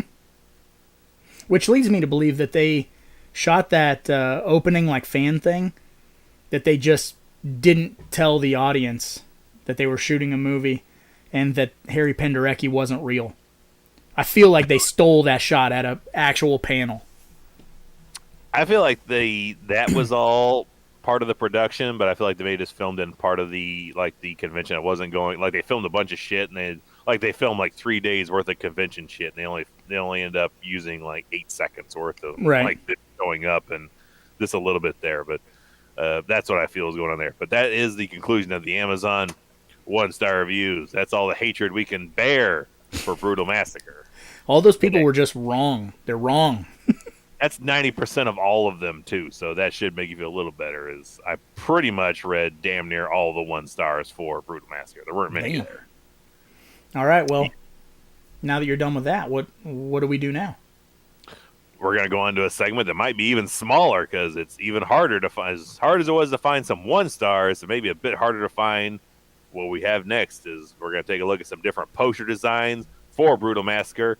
And since I could not find that damn many poster designs to look at, we're going to relook at some of the fake movies that Harry Penderecki has produced. And we'll determine on all of these designs whether they are money or mishap. All right. Sucks. It's not great. It makes it... No, I don't like this at all. No. No, it just looks like any run-of-the-mill thing, which also, to be fair, even the actual cover art of this DVD is pretty, like, painfully average, you know. And that's where you don't judge a book by its cover. Like you said, you walked by it many a times and were like, and never, you know, until I said, please, God, watch this. And then you did, and it's like... So, yeah, this cover art sucks. It looks like it's a stand-up comedy special. Like all these guys are going to tell jokes. You know? Yeah, it's the Blue Collar Comedy Tour right there. Yeah, that's exactly what it looks like. No. It is exactly 1-for-1 Zack and Miri Make a Porno. It works for Zack and Miri Make a Porno. It is 1-for-1. The title with that one. Yep. But I'm nothing about it. There's only one poster design that works for me of all the ones for Brutal Massacre. Yeah, I'm not a fan of this at all. No, not a bit. Chris Paredes is in the house. What's up? We're taking a look at some of these posters and determining if they are money or mishap. So, audience participation is Required. yes, please. You better tell us or get the hell out of here. All right, yeah, this is a mishap 100%. Yeah, this is only redeeming factor for this is white, so it's easy for autographs in corners. But a lot of realty is taken up by the words and shit, so even on there, it's minimally exceptional. That's crazy. It is basically the same. But I feel like with the title of Zack and Miri Make a Porno, like, it's all right there. You don't need to show anything. This is like Brutal Massacre. Like, Yeah, like what is this about? I don't know. Yeah, well, this is that weird trend of like it used to be floating heads, and then for a while we had just people standing in a V formation. You know, really, this is just shitty Photoshop 101. You know, if I'm not looking closely at who the cast is in there, like I would glance at this and keep right on walking. Yep. Nothing grabs you at all. Again, with same thing with this, but this one's okay for signatures. Lots Great of white signatures, a lot of space for signatures. But like I said, this is the DVD cover. Walked by it a million times. Never had an interest to even read the names up top or pick it up or look at the back. I just saw it and moved the fuck on. You know what it looks like? It looks like a Saw parody. It's got that same kind of color tone on the hand. Kinda, or it's that, but I really get like a. I never watched it, but if the movie about Robert Englund as like a movie like Usher, what is that? Oh, is that Last Showing? Yeah, something like that is like the vibe I get looking at this, and I'm like, I didn't watch that. I don't really feel a need to watch. Last Showing's okay. I think you would like it. I mean, it has a few redeeming factors. It's nothing. It's not like this is the greatest thing ever, but it's pretty dope. Watch it for free, buy it for like under $5, type of deal. You know what I mean? That is Brutal Massacre in a nutshell. But yeah, this prime for signatures, and a lot of the folks in this movie are convention goers, so it super warrants getting this poster design if you're a fan of this movie to get this fucker just tagged up. Mm-hmm. That's what makes this one money. Better than that, it's a mishap because right. I never got like I kind of like it out of necessity because I like the movie so much, right? Yeah, but it doesn't. It doesn't change the fact that it's so average. It's just it doesn't like grab you and go, rent me, buy me, watch me. It just doesn't. Yeah. So nothing about it. Like I don't know who was in charge. Maybe that should get the secondary Gwildor award. Is whoever was in charge of the game plan, who's ever in charge of poster design. Like, yeah, just literally saw Zack and Miri in the game plan. They're like, fuck it, let's do this. Dude, yeah, that's a weird trend. Like an 07, 08. This one was 07. I feel like there's an Adam Sandler movie that looks like that too. I'm trying to find it. Oh, I'm sure. There's no shortage of like. See, this is money. And this one is the money one. This is the one that got it's been the Redux, that this is on the VHS that got released, and that not in our region Blu-ray that came out that we want to get. This is awesome. Yeah, and what I'm going to buy this Blu-ray. I have a region-free player, but it's not hooked up because I don't have very many region-free or other region movies. But the special features include a commentary, which our DVD does not have. I did as much research into this movie as humanly possible, and there's not much you can find. So that's why I wanted a commentary so bad. So I will buy that for two reasons: artwork and commentary. Even though the other special features I believe are ported over, which are like a mock documentary about the making of Brutal Massacre, like interviewing everybody as their characters, which is about 20 minutes at best. It's decent, but and Shit, a few. if it was literally just like revamped of just this cover art, we would buy it. Yeah, Like I would totally buy this, even though it's one of those like I'm started to get out of that trend of like I'm not going to double dip on movies I already own. especially signed ones. Yeah, that's the problem. Is like I don't want to do it because I've already got it, but I've got it signed. It's like fucker. Mm-hmm. Yeah, everybody in the chat is pretty much saying, yeah, money. I love this. Money, sweeter than honey. Yeah, this is fire. Sweeter than you. It's giving you the attitude of the movie. Had this been the original artwork, there's no doubt in my mind we would have bought this like that. We would have bought it. I really would love to know like what the like specs were on sales, rentals, whatever. If this was the artwork people saw as opposed to what they got, like how much would have affected sales? And I would have taken that shit, thrown it at that whoever the fuck they hired's face, and like, this is why you'll never work in this town again because you have shit design in your posters. Good. I also don't know what this movie grossed. I know it cost $400,000 to make, but I couldn't really find any information on how much money it made. I tried. Not enough. Whatever it made, it wasn't enough. It deserved more. Snarls also says money, so I don't know if you have many more. It doesn't seem like there's many other iterations, but I think the rest are these are the faux posters for Harry Penderecki movies that some are kind of scattered throughout where they are shooting the movies. So this is Garbage Man, which I just get a battle like cat. googly eyes. The googly eyes on the back of a truck, like it, man. Hey, I would watch the shit out of this. Yes, I would. So, especially with that song. Mm-hmm. So, I mean, this poster might not be like the coolest fucking thing in the world, but I'm just gonna say money for every one of these mock fucking posters. Heads up. Give me all of them. I would frame them, and I would love to have them as a hallway. Just oh my god, just a hallway of these posters, and just invite with like people. With like a mock Oscar, like a fake. Yeah. And this one is so like I don't know why they have like the bathroom symbol for a guy down there. I don't know, but it's this very clearly a nod to Corman's Piranha, right? Yes. 100%. They are, like I said, they kind of cherry pick from other horror directors' filmographies and stories from other film directors. So this is quite clearly their "We Love Roger Corman" nod. And I love this. It's stupid as fuck. I would have.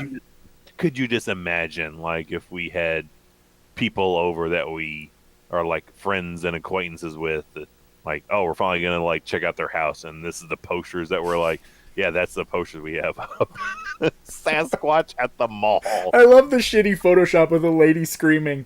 Like, they didn't even bother. They just fucking feathered the edges. They didn't put her up in the corner or anything so they could like hide her behind the building. Center Valley Mall, super off center. There's not even a real shadow of a Bigfoot either. Is it? Oh, I love it. Oh, well, how would you get a real shadow of a Bigfoot, Evil? I don't. Well, you gotta go to the right places to film it.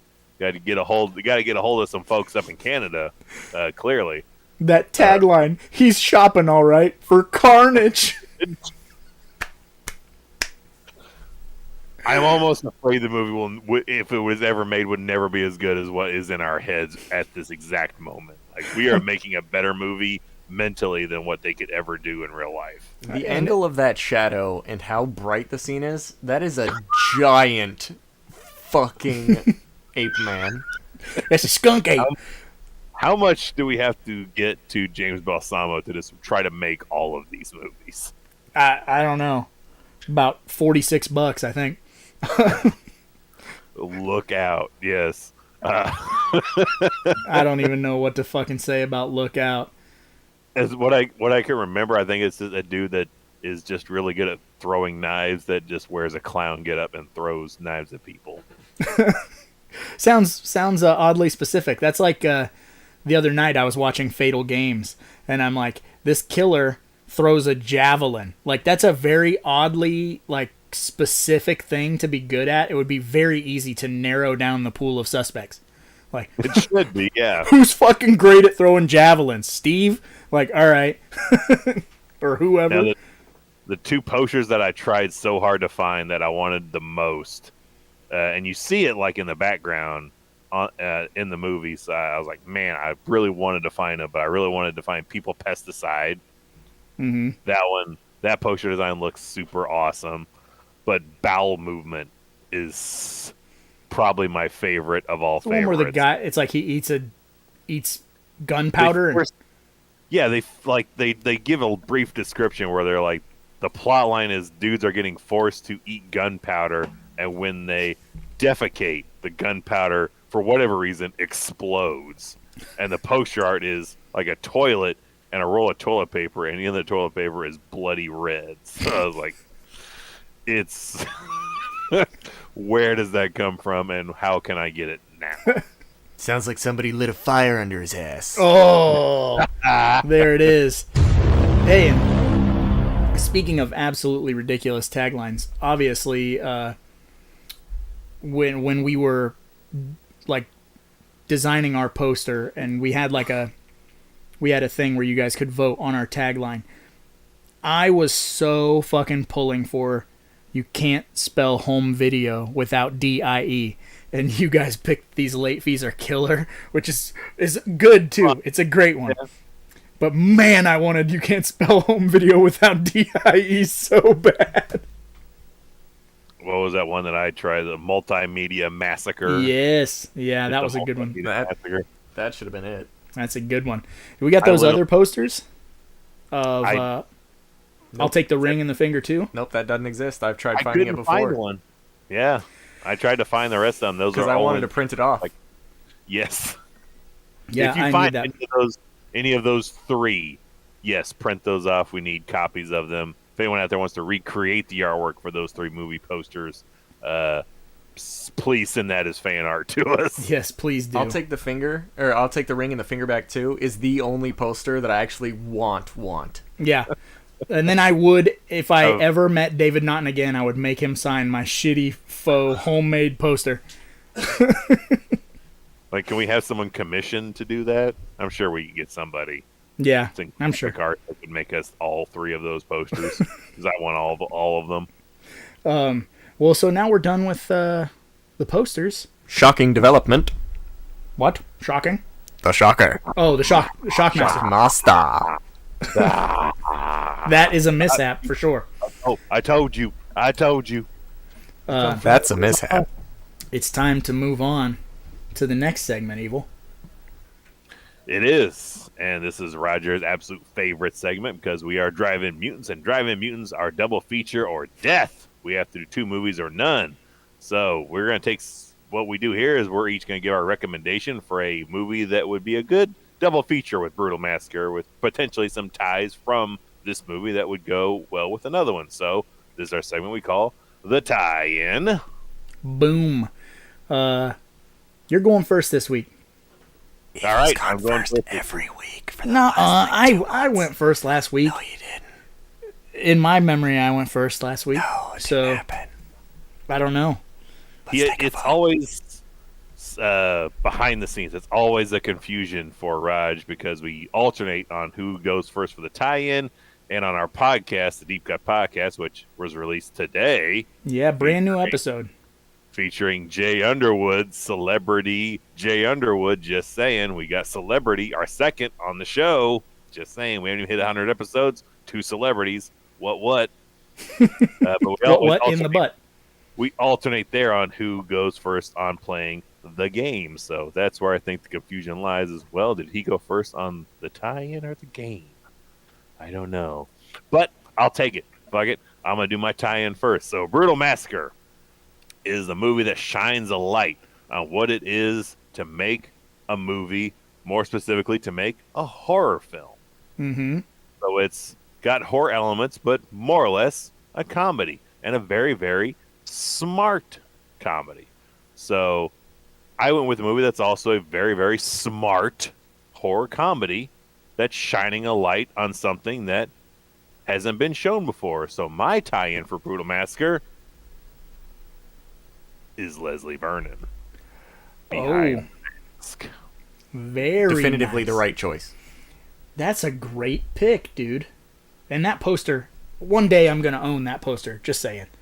Yes. I was like, I could give the regular poster, the Shout Factory, or this fucking gorgeous thing. So I was like, I want to send this one to be shown. So Behind the Mask, The Rise of Leslie Vernon, you're getting the light shine on what it is to be a slasher. Same kind of setup, too. Like, they change up the filming style a little bit. It's kind of a documentary, mockumentary style that switches into being a regular movie. Mm-hmm. But a lot of the same. Right? Whenever we get to covering this movie, it'll be the second time we dip our toe into very, very smart comedy horror. Because this, I feel, is right on par with what Brutal Massacre is. So it's not lowbrow at all. Yeah, no. And this is always streaming on Shudder. It's getting a lot more recognition these days because it was also like an underground hit for a long time and then finally broke through. So when Brutal Massacre hits, nice and late, like how Behind the Mask is now today, kind of getting it's just desserts. So which we also kind of talked about how Trick or Treat is now like you can't go in Spirit Halloween. Oh, Spirit Halloween is literally the Trick or Treat store. Yeah, like that's a sleeper movie that was like little pockets of fans, and then all of a sudden, basic bitches with their fucking pumpkin spice latte saw that movie, and I feel called out. It became like this big I thing. kind of feel called that too. I got my Oktoberfest brewskis over here. Well, but you know what I'm saying. Fucking like Starbucks pumpkin spice lattes are to die for. Every fucking Tom, Dick, and Harry started knowing who Sam was. Now Sam is just as popular as Freddy, Jason, or Michael Myers. That's that horror movie protectiveness of being like, I knew this shit before it was cool thing. Man, you sons of bitches. Yeah, I'm not a gatekeeper. I don't want to be perceived as a gatekeeper because there's plenty of room in the sandbox, and I love everybody who becomes a horror fan. There's always that little bit inside being like, man, we were here first, but it's cool. it's cool. I say cool. First, but it's cool. Yeah, it's cool. No, that's a great tie-in with the kind of mockumentary style. And Remix, when he was setting up, he said, "Oh, Evil's got the perfect tie-in." So I hadn't seen it. I didn't know what it was, but he was over there telling me, that you nailed it. Which I didn't ask Remix if he had a tie-in, so I'll do my tie-in, and then if he possibly has one, we'll bring his up. But before it goes away, Snarls says, "I've had my tie-in ready all week. Return of the Killer Tomatoes and Brutal Massacre." Excellent. That's good work, sir. Very good work. Very silly, fun. Let's see. Quentin Collins he says Dawn of the Dead 78 because of Ken 4E. That's a good one. Nothing, you can't go wrong with that. Christopher Harris says my tie-ins are Bride of Chucky, Scream 1, and Dr. Giggles. Yeah, those are all great. I love Dr. Giggles. I reviewed that a while back, but one day we'll do a live stream on it because oh yes, I fucking love that movie. Matt O'Brien does One Cut of the Dead, which I still haven't gotten to. I know it's gotten a lot of steam. Our buddies from Nerds of Nostalgia or Nightmare Junkhead. Junkhead. They sing the praises a lot. Yeah, they've been big pioneers of it, and it was part of the last drive-in this last season or season before last. Which oddly enough, we missed that episode. I don't remember what was going on. There was just some reason why we didn't get to see it, and didn't get to it because it was the second movie of the night, and it was one of those like super long nights, and like we were just like we were getting where our eyes were just too unable to read subtitles. I was like, we'll come back and do this another day. One day we can do it. But all these are great. What's your favorite anthology movie? Funny you should mention that. I actually did a top 5 a while back. So if you look up top 5 anthology films, 3B video, you'll see. But that list has changed a little bit because a lot of really good stuff has come out. Which I have. Evil has 2 of them borrowed from me right now, 1031 and 1031 Part 2, which are slowly creeping into like my favorite movies of all time. But now it's time for my tie-in. What you got, Rod? What you got? It's not going to come as a shock to at least a couple people in the chat, I believe. I know VHS Mikey actually put me onto this movie, and I know that Snarls likes this movie a lot. And I had never seen it, but we're going that route. We're going that route of what it means to make a movie, what it means to make a schlock movie, and, have all the odds stacked against you. No money, no time, all of these things. And so I picked Tim Burton's Ed Wood. Now, admittedly, I'm not a massive Tim Burton fan. Pockets of Tim Burton are okay. And that'll get you in trouble. You gotta like Tim Burton and you gotta like Danny Elfman, otherwise you get called out. Because aside from Trick or Treat, Beetlejuice is also owning half the rent of the Spirit Halloween story. And fucking Nightmare Before Christmas, which I'm not a fan of. Sorry. That's always been a thing, though. But Ed Wood, I'm relatively new to this movie. Over the past 6 months, I'd say, because Mikey had brought it up. He brought it up to me, and he said, "I know you might not be a big Tim Burton fan, but you got to watch this. It always inspires me." So the Blu-ray was like $7 on Amazon, so I just bought it, and I am pretty well versed in my horror knowledge, but I had only seen a handful of Ed Wood's stuff. So I didn't really have a big frame of reference. Like, I know a lot of Roger Corman's catalog and things like that. So sitting down and watching this, even though a lot of it's, exaggerated or altered, it's not 100% factual, but it really kind of lets you in on this world of spray painting styrofoam dinner plates silver and, with monofilament so they look like fucking UFOs, or building shitty little miniatures, or building fake graveyards with fucking styrofoam tombstones and shit like that. And it's a really good movie that kind of shines a different light on what it means to make one of these movies with no money. And it moved in really quickly to like my top 10 like most inspirational movies I've ever seen. If I'm feeling down, like I'm not creative or whatever, I throw that movie on. It's a stretch. It's a little long, like a 2+ hour movie, and it's in black and white to kind of feel that Ed Wood vibe. But if you can lock yourself into that mode, man, that's a great movie, and I feel like they go hand in hand. Impressive. I still haven't gotten to Ed Wood, so you got 6 months on me on Ed Wood. I will. I'll let you borrow it next time I come up, which I'm coming up in October because we are doing the drive-in. Yes, we're gonna be doing a drive-in show that the Nerds and Nostalgia and Nightmare Junkhead guys are putting together. So we'll be slanging just tapes promoting our movie, of course, as usual. Just trying to get the word out there on that we're taking over. Ben Graham has a good tie-in. It says Papatopolis. It's a documentary about Jim Wynorski making The Witches of Brestwick in 2 days. I love Jim Wynorski a lot. Like, Return of Swamp Thing, Sorority House Massacre 2, all that stuff. He's a stud. Let's see. I don't know if there's any more tie-ins, but Sleepy Hollow is a good Burton movie. But what about you, Remix? What do you got? I thought about it for a little bit, and I was like, I don't really have anything that ties in everything that you guys were talking about. I was like, yeah, it's good. Not really what I would go with. And then I was like, duh. Cheap movie, like Blair Witch Project. I don't... There you go. It's always going to be the Blair Witch Project. Yeah, I know. I can find a way to tie that movie into anything. I'd watch it every single fucking day if I had the time. Wow. He loves him some Blair Witch Project, man. I love it too, but I don't know if I could do it every day. Like it's like 2-3 times a year at most, maybe. This one and the third one. It's so innovative. You shut your mouth hating on the second one. We're gonna do. I thought about choosing the second one for this too. I thought about choosing it as my tie-in. Because it is kind of like a movie within a about movie. a movie. Yeah, very that's cool. a whole thing to do is movie within a movies. But if I was going to actually watch one, I'd watch the first one first. Gotcha. Yes, we had some really good tie-ins. So we got Chelsea Juarez in the house, and old Megan Matson's in the house.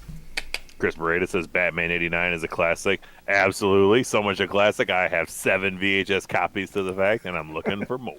Yeah, buddy. Remix likes tears and snot Sex bubbles. robot, motherfucker. Bam, bam, bam, bam, bam, bam. So Mucus. now that we've gone through a gift too, we need a sex robot gift to play. all of our tie-ins and things like that, we can pull up Instagram. So if you guys have any weird... I know Mikey has jumped in on the IG, and I know he's got... There it is. He's got that VHS to just show the fuck off that we don't have it, but he does. I think Broke Horror Fan put that out. Yeah, super jealous. That is amazing. Which, Broke Horror Fan, if you guys, when they put a movie out, if you don't fucking jump on it, like within an hour, it's gone. And it's gone forever. So, you can also see there he's got the Rufus shirt from Fright Rags that I'm gonna steal that when I steal that movie. They pulled up there too. You're gonna notice a couple things missing from your place, Mikey, if I ever come to see you. You're gonna see me wheeling out with a fucking dolly taking his fucking tower, because you got that fucking tower's as big as this shelf here in the movie room. But ooh, no, that's a good tie-in. Urban Legends Final Cut. Not a great movie, but a fun movie and a perfect tie-in. Awesome. Yeah, look at that Fatal Games. It's a Fatal Games. Bow, bow. Nobody wanted to join in. Yeah, no, nobody's in her. Well, that's the life of Brutal Massacre, at least at this point in time. Is it's not gotten a lot of steam, not a lot of traction, but we're changing all that today. Mm-hmm. Christopher Harris says there was also a third film of Sorority House Massacre 3, aka Hard to Die. Yeah, I know, and that is actually coming in the mail because I ordered Hard to Die from Rareflix, because that is a very hard to find movie, and Rareflix kind of does like a manufactured on demand type of deal. I also ordered Deadly Invasion because Evil and I are massive fans of that, and I was like, if it shows up, it shows up. If it doesn't show up, I got robbed of $17 from a sketchy website. So ain't gonna be the first time nor the last. Nope. You guys want my credit card information? Here you go. My fucking bank account gets a trade. Why do you keep giving it to them? They said they had a copy of Deadly Invasion. God damn it. Yeah, I will fucking buy that from every website ever, but just so we can have it. Ooh, Mikey says Brian has a special VHS intro. That's awesome, dude. Wow. Is he in character or is he just Brian O'Halloran? Yeah. Is he Jay? That's what I would know. He's got like bites out of him from the Amazon. He still have a spider on his back shoulder. Means there's a spider on your motherfucking head, man. Well, Instagram was short-lived. February for Black History Month, we should just do comedies and with black leads, and that should be our first one. Is Nothing to Lose. You want to say that month again? February. Is he? What's wrong? No, he's saying it right. Most people say February. February. Yeah, it's got an R in it. Yeah, extra R. It's got 2 R's. Rari. February. You just never hear anybody say it right. My mom dropped me off at the parking lot. What the fuck ever. See, I don't know how. It's probably a slight tie to because I have family that does not say washing machine. February. Washing machine. So that occasionally is how I will say it if I'm not trying to think about what I'm saying. So Gotta wash your dick in the sink. Yep. And I sleep with my head on a pillar. Oh my god! Jump Get out the window. Fuck out of here with that madness. Well, open the window, like sleep on a collar on the other side of the pillar. If you ever feel sick, put a wash rag on the back of your neck. I'm gonna beat the rag is guaranteed will never leave my vernacular. It will always be a wash rag. I'm gonna beat the shit out of every one of you. Put a cold wash rag on your head, you're not feeling well. And I mispronounce things wrong all the time. Clum. No, I'm not talking about clum. I'm talking about the Yakuza. You guys get so fucking mad at me. It's just the emphasis on that one. Yeah, Yakuza. you're not. There's no words there's not any misspellings in how you say it. It's just your emphasis on how you say it. It's The like wrong it's syllable.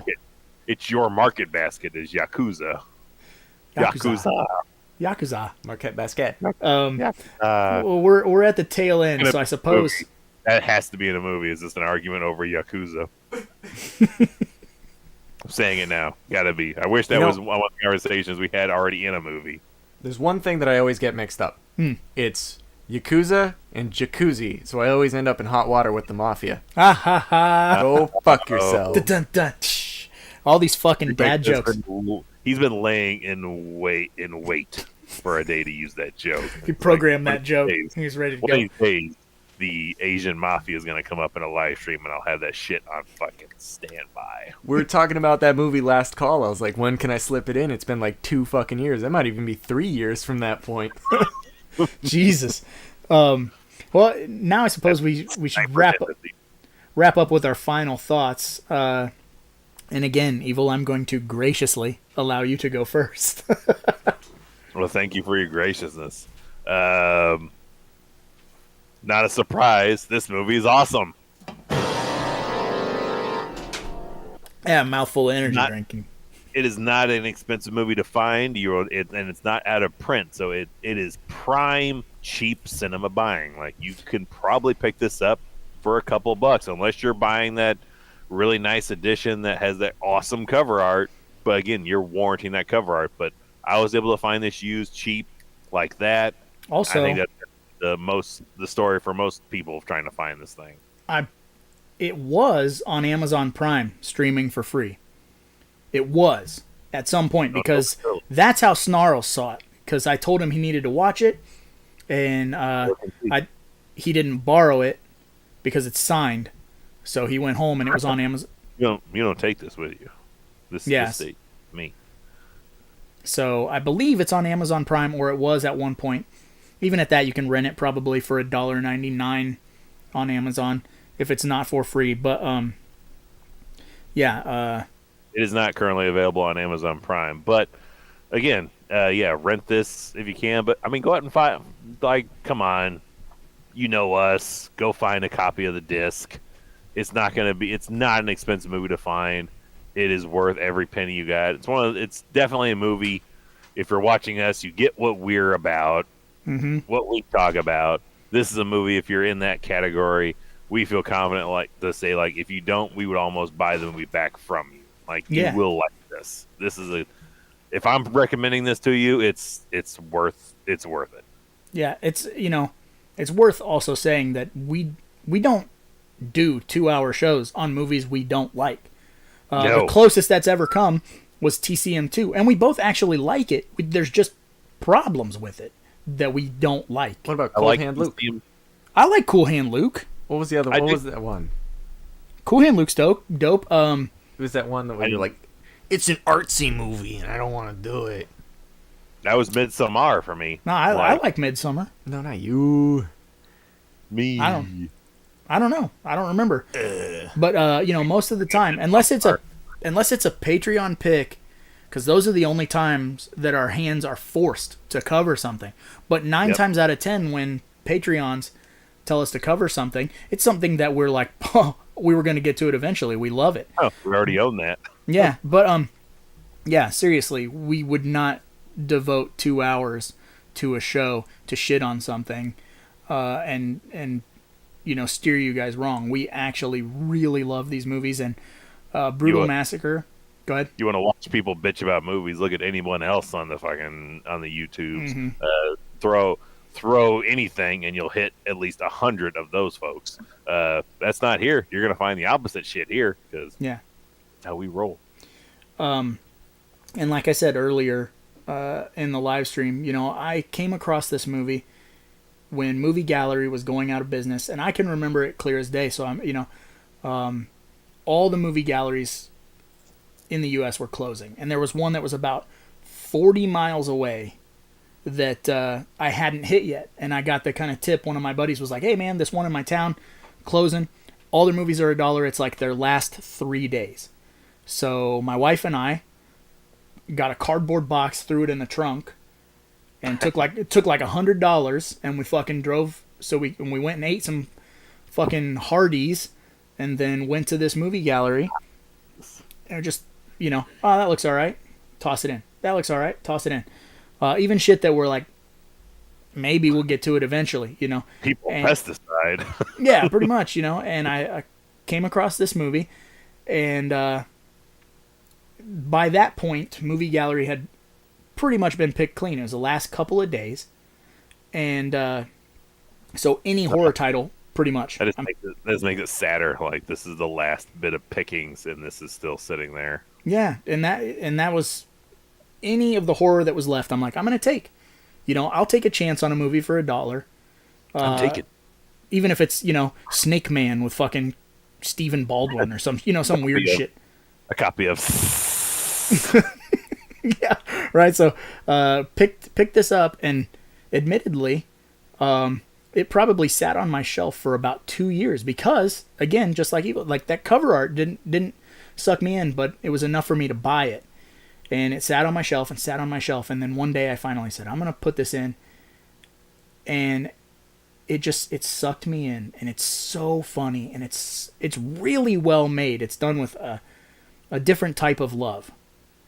And I became an instant fan of it. And then from that point on, anybody who would come over and be like, I need something kind of funny or, whatever. You got to watch this. You got to watch this. And Yep. And when Evil and I became friends, it was the same thing. You got to watch this. And then it just became, it's one of those things we quote all the time. And I feel like if you watch it, You will get definitely, if nothing else, you will walk away quoting Gunnar Hansen, which the side plug another channel. I don't know if he's gotten to it yet, but I did loan this out to the Film Geek on YouTube, which is a buddy of ours. And he had not seen it. I was like, you're gonna dig this, and he ended up being a huge fan of it. So so I'm passing on what Raj has passed on to me. So Raj gets the cred points for this movie, but we're passing it on to more and more folks. So go check it out, go pick up a copy of it, and then tell David Naughton how awesome he is in it. yes, and then we can't tell Gunnar anymore. Yeah. And then come back and let us know if you liked it or if you didn't like it. That's the best part about this whole deal for us is creating some kind of a dialogue and spreading the word about movies and just, getting to have conversations that aren't fueled with hate. Like all these Facebook groups and stuff that I'm in, if you say, hey man, I really like that movie, 7,000 people are like, well, you're a fucking idiot, But in our Discord, that's totally different. So join our Discord and let us know that you liked it or you hated it, and if you didn't like it, there won't be any judgment other than what Yeah, it's okay to not like a movie. It's okay to like a movie. Let us know what you think, because that's one of the pure joys we have is when we can tell you about something and someone actually goes and checks it out, and it's like, oh geez, what'd you think? I already pestering people about other movies. Like I got a buddy that I just got into Guns Akimbo. And I was like, "Did you watch this fucking Guns Akimbo yet? And what'd you think? Go fucking watch this movie. Tell me what you think. God damn it!" I do that to Remix all the time. Although it's been a hot minute since he's borrowed a stack of movies, but it used to be, I'd be like, "Take this. This is required reading," and be like 20 movies, and he'd fucking churn through them. And some shit he'd be like, "That is fucking terrible," and then other shit he'd be like, I ordered it while watching it. Like I bought my own copy. So it's like being a proud papa, Roger doesn't know I still have 2 of his movies. Yeah, you do. You have my remake of Assault on Precinct 13. And? The original Assault on Precinct 13.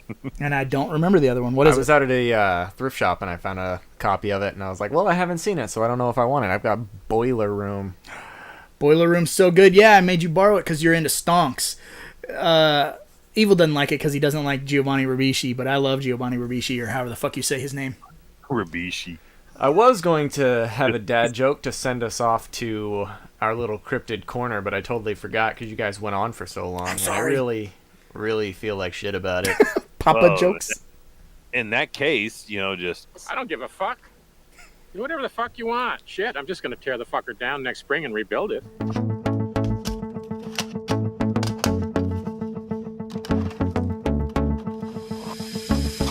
Hi, my name's Mikey, and it's my goal to turn my home into my own private video store. When I started this channel, I only had a handful of tapes. And now I can swim through them like I'm a VHS Scrooge McDuck.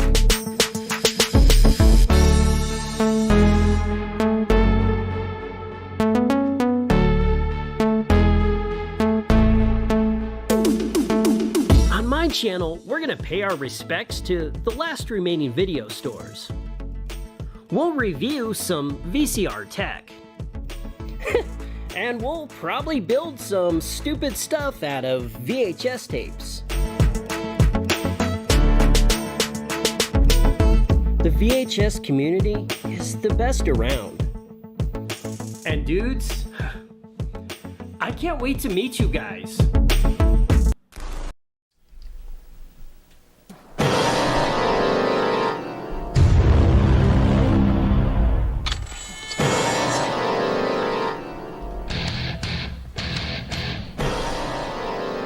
Jesus Christ! that enough? Is that All enough the for you? noises. We're back. It is time for Cryptid Corner, or as we have affectionately dubbed it, Canadians Only. Only. You don't have to be lonely at CanadiansOnly.com. Oh my gosh. They all chug syrup. Such a popular ending segment that Claus has not missed a single one in the past several weeks as she's becoming a cryptid fanatic. She looks thrilled. This is how she just absorbs. This ain't no Christian mingle. This is Canadians mingle. We don't allow Christians in our chat. No Christian Slater for you. Only Christian Slater. Maybe some Christians later. Fuck F you. all of them. Because we're not talking about Christians. We're not necessarily talking about Canadians. We're talking about cryptids that just seem to always want to reside in Canada. And we get all of our knowledge from the ever faithful field guide book of the Unnatural Order of the Three-Eyed Skulls Field Guide to Cryptids, Creatures, Creeps, Demons, Horrors, Haints, Hags, Ghosts, Monsters, Mutants, and Madmen, Volume 1 of a 3-volume series. Check out the 2 volumes on Amazon. Need to pick on Amazon. So tonight, We come to play. I came here to play. My Tonight We Came to Play was a reference to Teenage Mutant Ninja Turtles coming out of their shells, but that's okay. Coming inside of their shells. Mine was Mike Mazanin. So, tonight we're talking, I don't even know how the hell to pronounce this. This is the Ish Patina All right. Gator Man. Gator Man? The Gator Man. All right. What's he look like? Do we have an artist rendition? We have an artist rendition of what Gator Man looks like. Finna.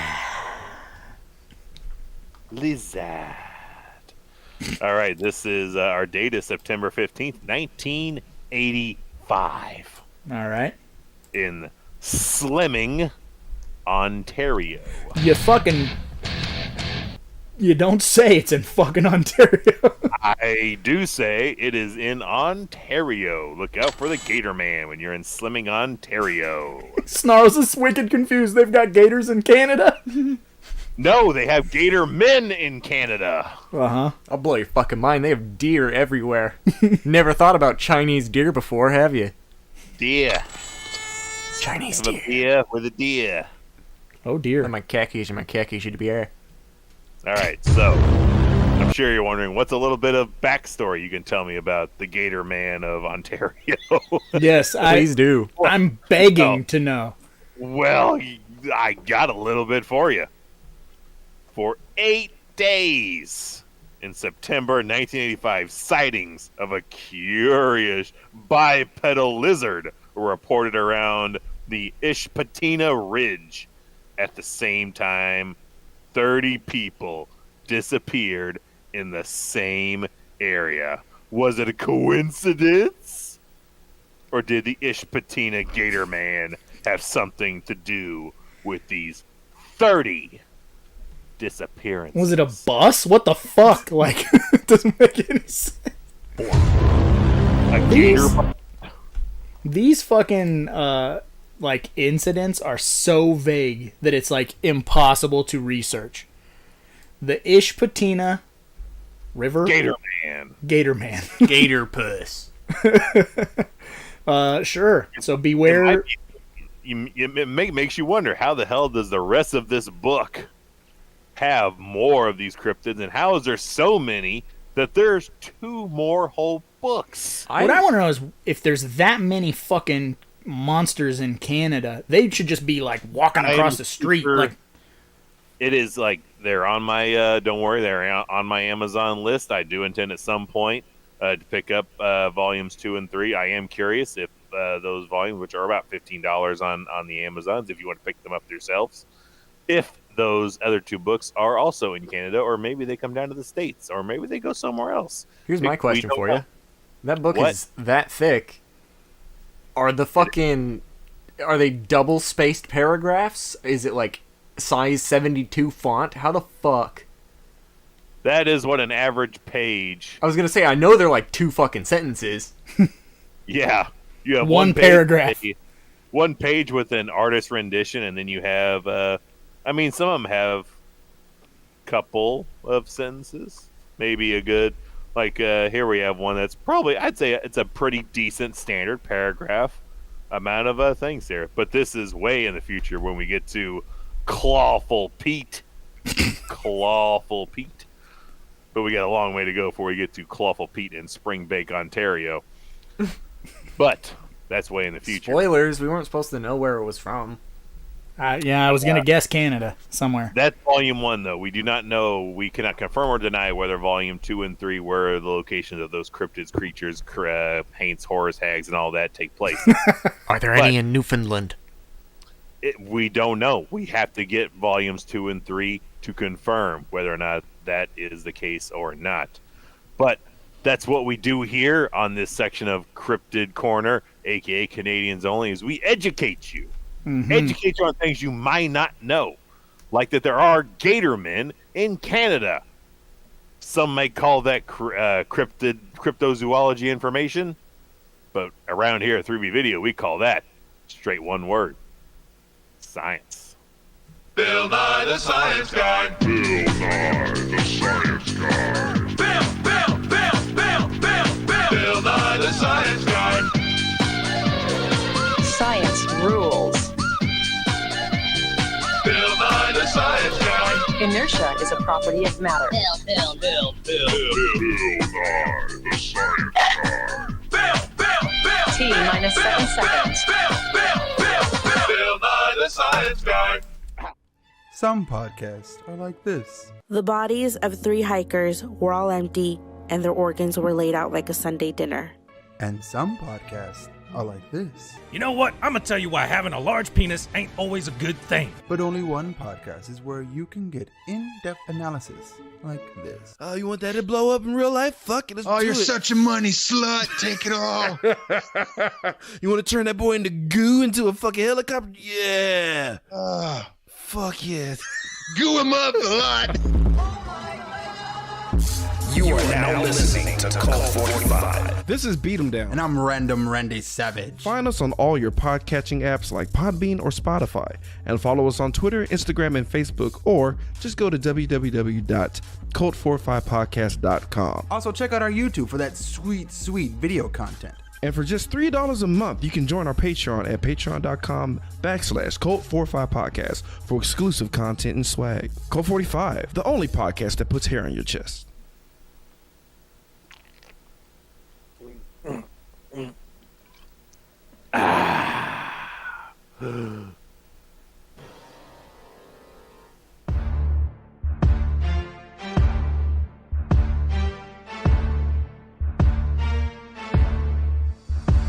I've been the verbal Norman Bates since 1998. Sick of all the hate, I'm about to kill him. What? He ran away. It sucks. Where's the audio? Get out of here. Get out of my store.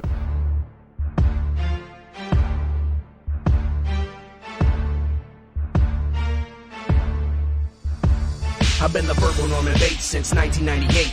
Sick of all the hate, I'm about to kill them all today. I'm a hip-hop fusion with screws that are loosen, genre abusing, vomit on blueprints. You couldn't box me in a coffin. Locked in, I'm the monster from the trioxin toxin. Don't forget it, I'm a sick, twisted idiot, killing off little kids, say I'm out revision it. Get it, bitch, I'm a Camp Crystal Lake type, waiting late night, get you with a steak knife. Verbal monster, yeah, you know the rest of it. Crash your slumber party, make a mess of it. I'm on some driller killer maniac ill shit.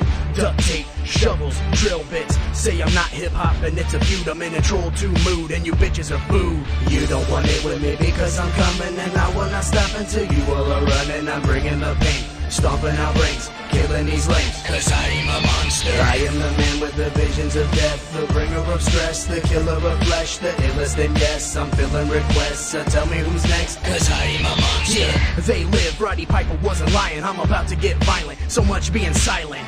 I'm a proper blend of attitude and essence, letting out aggression with my vocals as a weapon. So much cookie cutter crap that these kids are calling rap. I just sit back and laugh while they call me an ass, and I'm supposed to just take it. Watch you fake it like you're so amazing. I'm the slaughterer known as the monster that's coming for all of you. Pray to your father. Cause I'm sick of all the lame rhymes. I'd kill 99% of you with one line. One lawnmower strapped to my chest plate. Now that's the best way to leave a mess of dead weight. And so it's said I'm the Voorhees of the rap game. Overstay my welcome, but still leaving cats slain. You don't want it with me because I'm coming and I will not stop until you all are running. I'm bringing the pain, stomping out brains, killing these lanes. Cause I am a